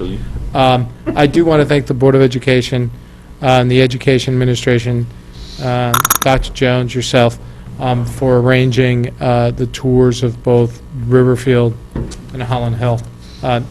We greatly appreciate it, and you did it over 2 times to accommodate our board. Thank you. The feedback I've gotten from our board members has been, it was exceptionally valuable to do the walkthrough of a newly renovated 504 school and to see the condition of Holland Hill and what the plans are for the layout there. There's nothing like seeing it with your own eyes. So I thank you for your time and your attention to that and for accommodating us. You're welcome. Thank you. So go ahead with, let's talk about the HVAC, and then you can go right into the roof unless my colleagues have any issues with that. Okay. So go ahead. We're replacing the HVAC unit that supplies fresh air and air conditioning to the media center at Ward High School. It is at end of life.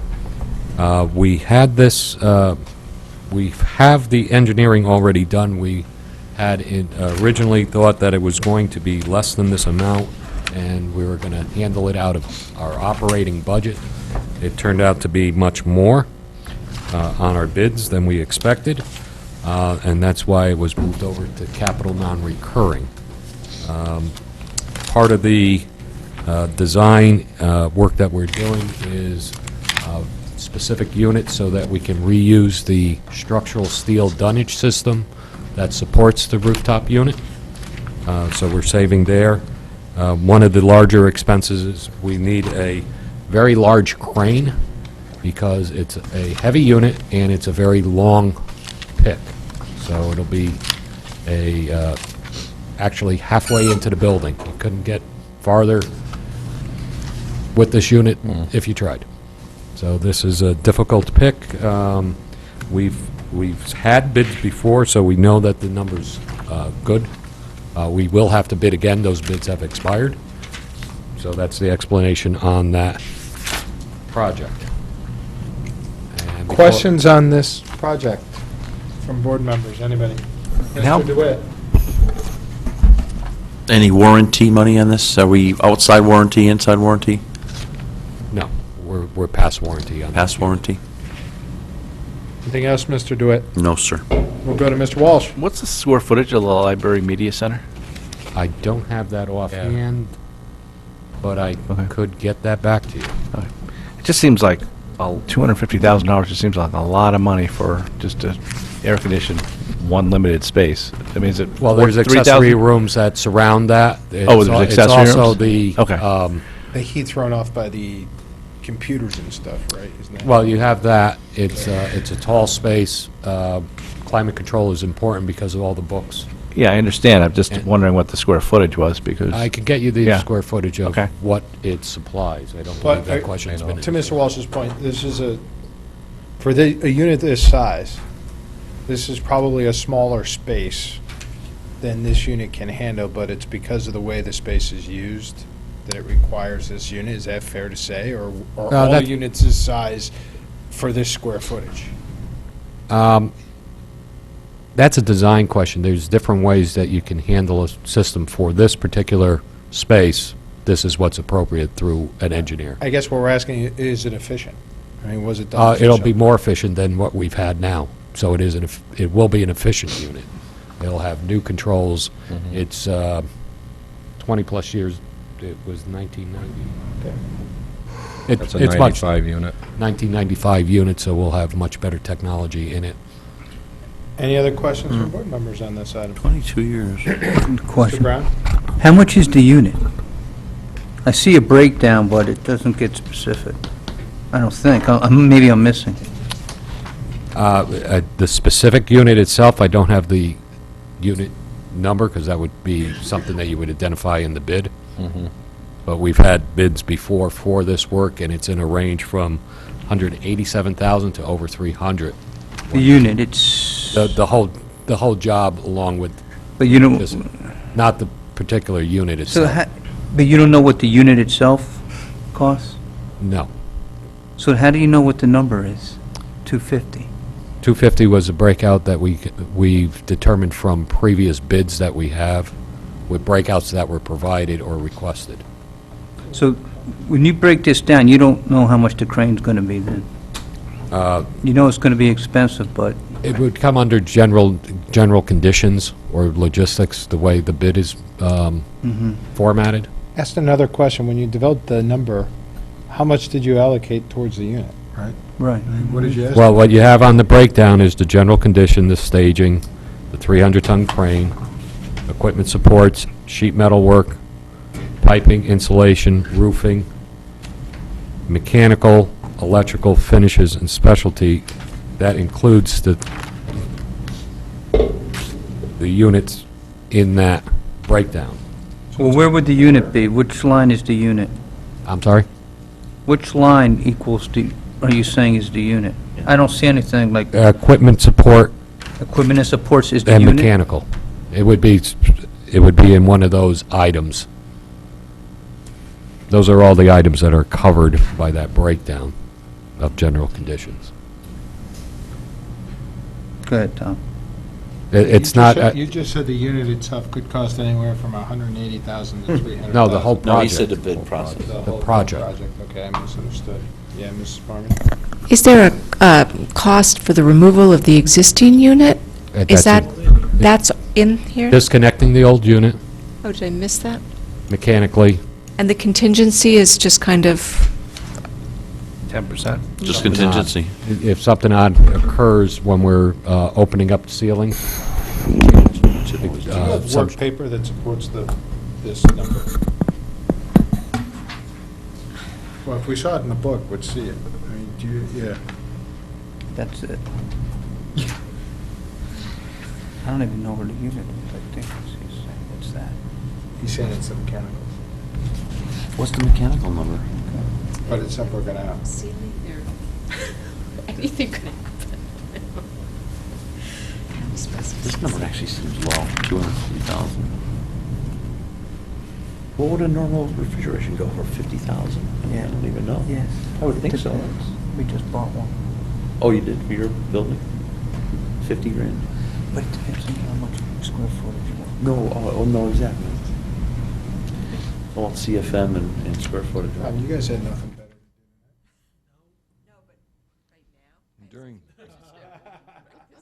Mr. Chair? During the pause, the response to one of your earlier comments, a more exact response with respect to the Kings Highway East walk and the Valley Road Bridge. The bridge was in capital at $3.2 million, and that has not been refined any further. They're still working on that. The Kings Highway East sidewalk was in non-recurring at $500,000, and that's now looking to be at $1 million or $1 million plus. So that'll move from non-recurring into capital. Okay. Thank you. Thank you for the follow-up.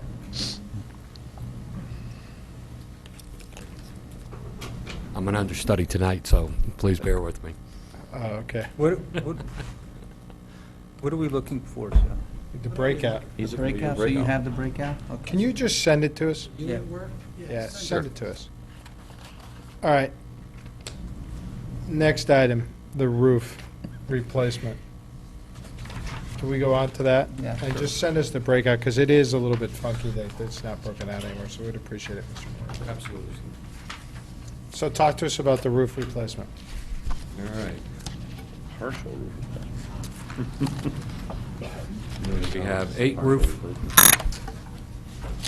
We have 8 roof areas at Tomlinson that are in need of replacement. That these roofs were originally installed in 1991, so they're well past their warranty. We've had cost estimating done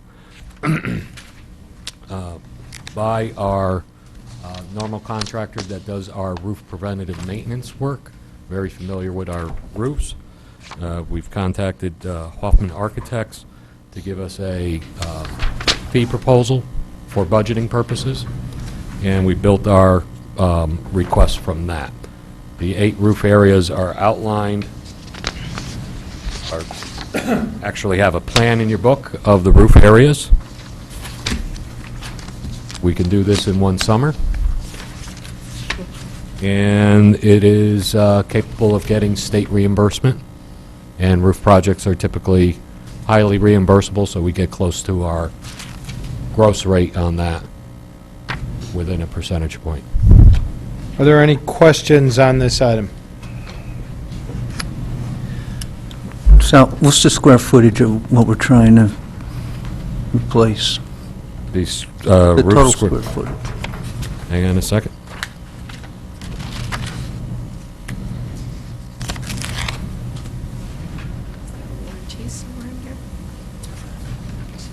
My real question is the I don't price have of that. square foot. Price per square foot is probably, in this estimate, probably around $28 a square foot Okay. for the roofing portion. Jim, is that reasonable, given your experience? It's reasonable with the way government prices roofs. It is not reasonable in the private industry, okay? I mean, there's no way. What's the differential? The differential is you get an architect, you get consultants. No, the price point, I'm sorry. Oh. Price point. We've had price You points. know, anywhere between 5 to 10, depending on the roof. In the last few years, you've actually come in much Better. under on roofs. Yeah. We've So come is in- this a conservative estimate? This is a conservative estimate. We've had numbers that have run below $20 a square foot.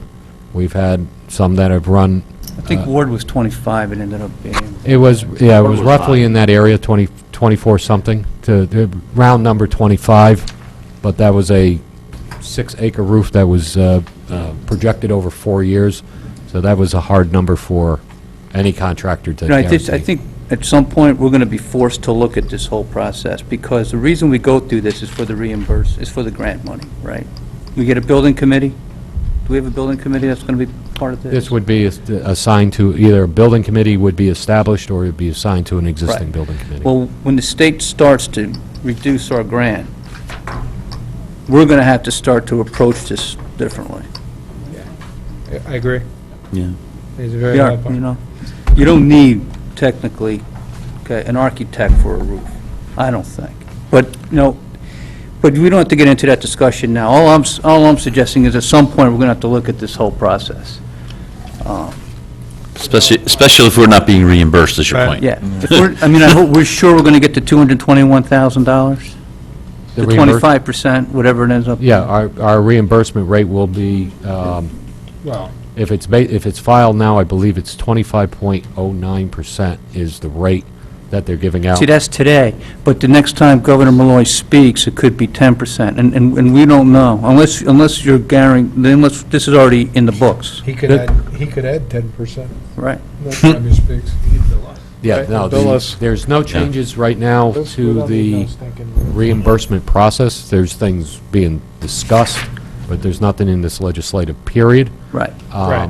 So the school, Office of School Construction Grant can't unilaterally go and change the formula that's in state statute. Okay. So I would say, Right, I yeah, agree. It's going to take time, but yeah. at some point, we'll have to look at this. Mr. Mayor, you had something you wanted to say? Yeah, just one of the differences between the private and government sector is the prevailing wage laws. Right. And we're talking about, that's being talked about as well. Well, and on that is, are we having to follow that because of reimbursement, or are we having to follow that no matter what? And what is, like, if we were to say we don't want the reimbursement and we want to not follow the prevailing wage? Two separate laws. Prevailing wage would apply for any project over $100,000. Yeah. Okay. Any other questions, comments on this item? All right, seeing none, this is what I recommend we do. Thank you. We have 3 items that we need to go through, 5-year, 10-year, 20-year. We've gone through all the elements of those items. The non-recurring capital for 5 years is in front of us. Now, it's got to be amended, and the first thing I want to ask is, does anybody have any question or any problems with the timing? I actually think it was done, once adjusted, quite well. There was one item related to this infrastructure, security and infrastructure, but it's not significant. Be that as it may, if I don't hear any objections, I'll make an amendment to adjust the numbers, and then we can look at the bond resolution. If anybody has a problem, we go from there. Does that make sense? Sure. All right. So the first bond resolution is the 5-year. It's already before us, so I don't need a motion, but what I need to do is say I'd like the amount in the bond resolution to read $335,000. So that item would be, the new resolution would be a resolution appropriating $335,000 for the cost of certain non-recurring capital projects and authorizing the issuance of bonds to finance such appropriation. That is my motion. It is on the 5-year bonding. We have a second. We have a second by Mr. DeWitt. The amendment is now before us. Questions, comments, concerns on the amendment? Mr. Walsh. I think the Exhibit A is going to have to be changed because it has to list a specific project. Right, you want to delete the items from Exhibit A. Exactly. And delete certain items from Exhibit A. Well, it's actually, that's an excellent point. Can I amend my motion then? Yep. To also include adjusting Exhibit A, thank you, Mr. Walsh, to only include the security infrastructure upgrades. Mr. DeWitt, can you I can second that. second that? So my amendment as adjusted is now before us. Any questions, comments, concerns? Seeing none, all in favor of my amendment to this motion? That amendment passes, and now the motion is before us to resolution appropriating $335,000 for the cost of certain non-recurring capital projects and authorizing the issuance of the bonds to finance such appropriation. This is the 5-year package. Any questions, comments, concerns? Seeing none, all in favor? Opposed, abstentions, that item passes. Now let's go to item number 2, which is the 10-year bonding resolution. I'm going to read it, ask somebody to move it, and we'll go from there. To hear, consider, and adopt the bond resolution entitled "A Resolution Appropriating $700,000 for the cost of certain non-recurring capital projects and authorizing the issuance of bonds to finance such appropriations." Would someone move the item? Mr. Mottola? Second by Mr. Becker. You have to revise that number as well? I will. Oh, you revise? Yeah. fine, We just fine. had to move Yep, the motion to got get it before us. Thank you, Mr. DeWitt, for the reminder. All right, now, this reminder, this amount will go to $2,275,000. I'm going to read my motion. I'm going to include the adjustment to Exhibit A to my motion, and then ask somebody to second it. Is that okay with everybody? All right.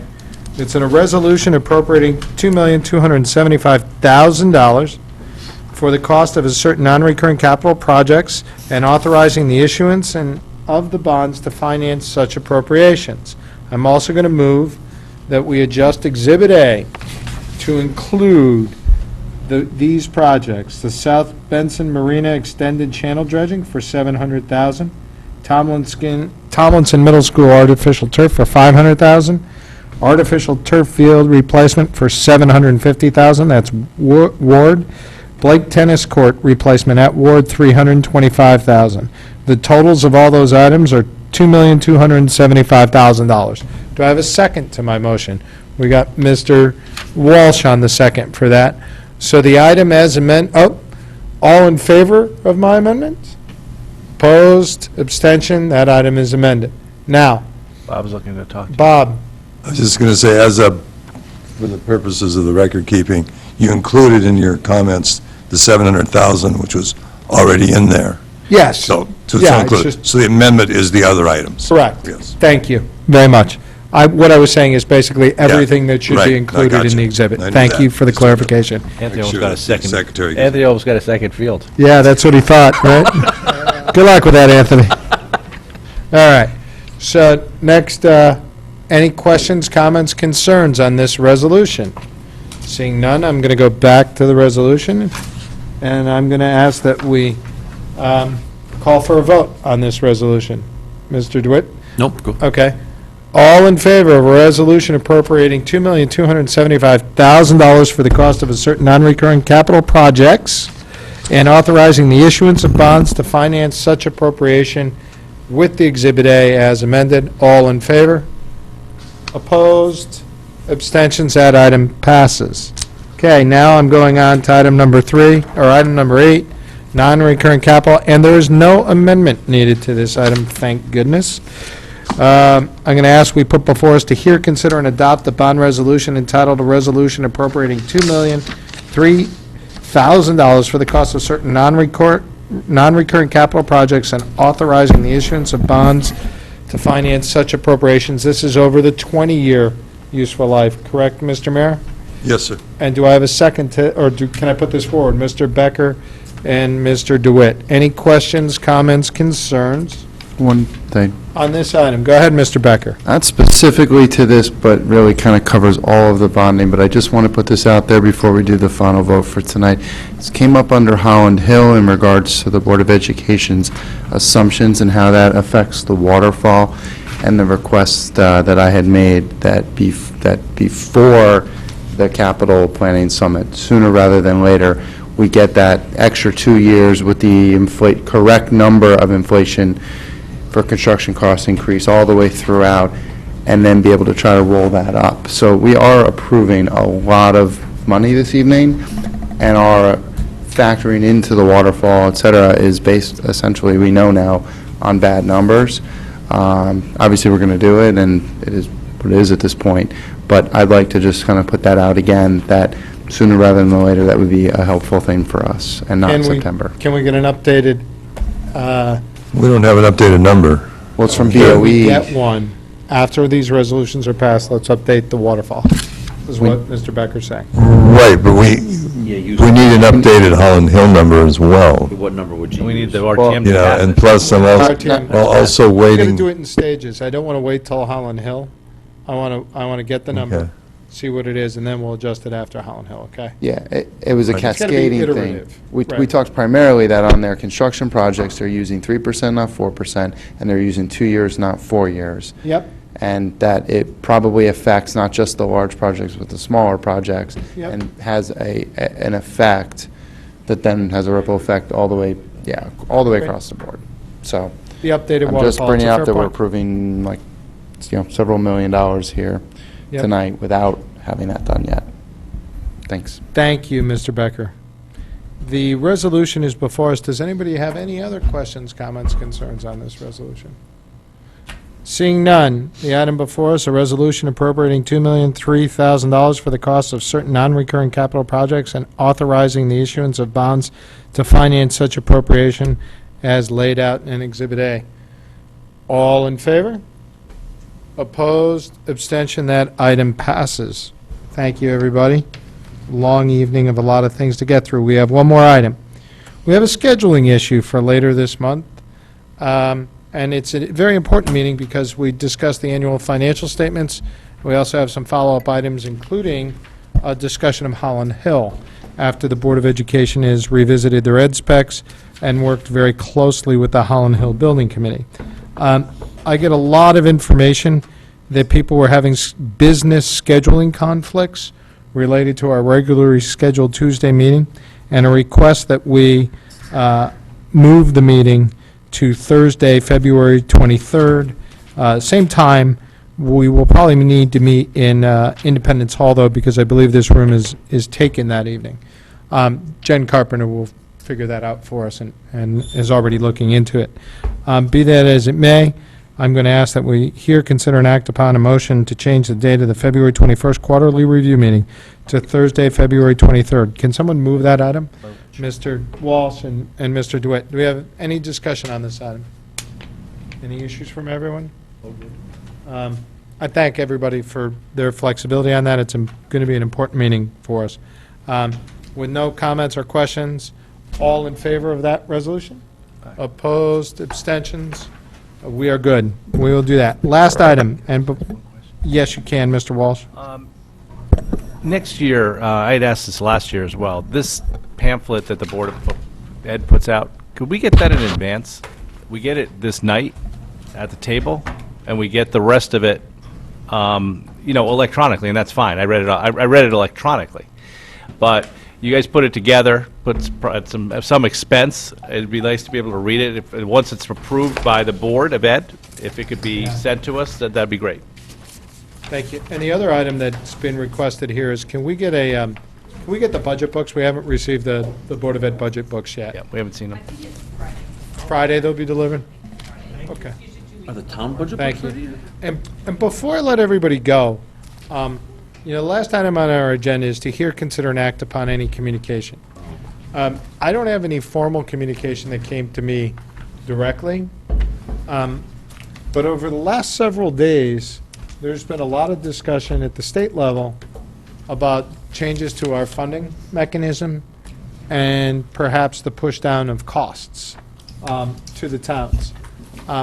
I took the honor or liberty of speaking to several members of our state delegation to try to understand how we should interpret that as we go into this budget cycle, right? Very disheartening news on a couple fronts. Number one, the expectation is that the final decisions on the state budget are going to be made much later than our final budget, much like the situation we were put in last year, including there's some discussion since what's going on this year that this resolution or the budget resolution might not even be done until September. Okay? Number two, the information I'm getting is that there is a very real concern that the discussion items at the state level are actually going to go through to the negative. What that means, they're not altogether clear. But what I've been told is we should be budgeting very, very conservatively as it relates to our state funding. Obviously, we got whacked last year. We got whacked again in January. There's talk today, Dr. Jones and I talked a little bit about it earlier.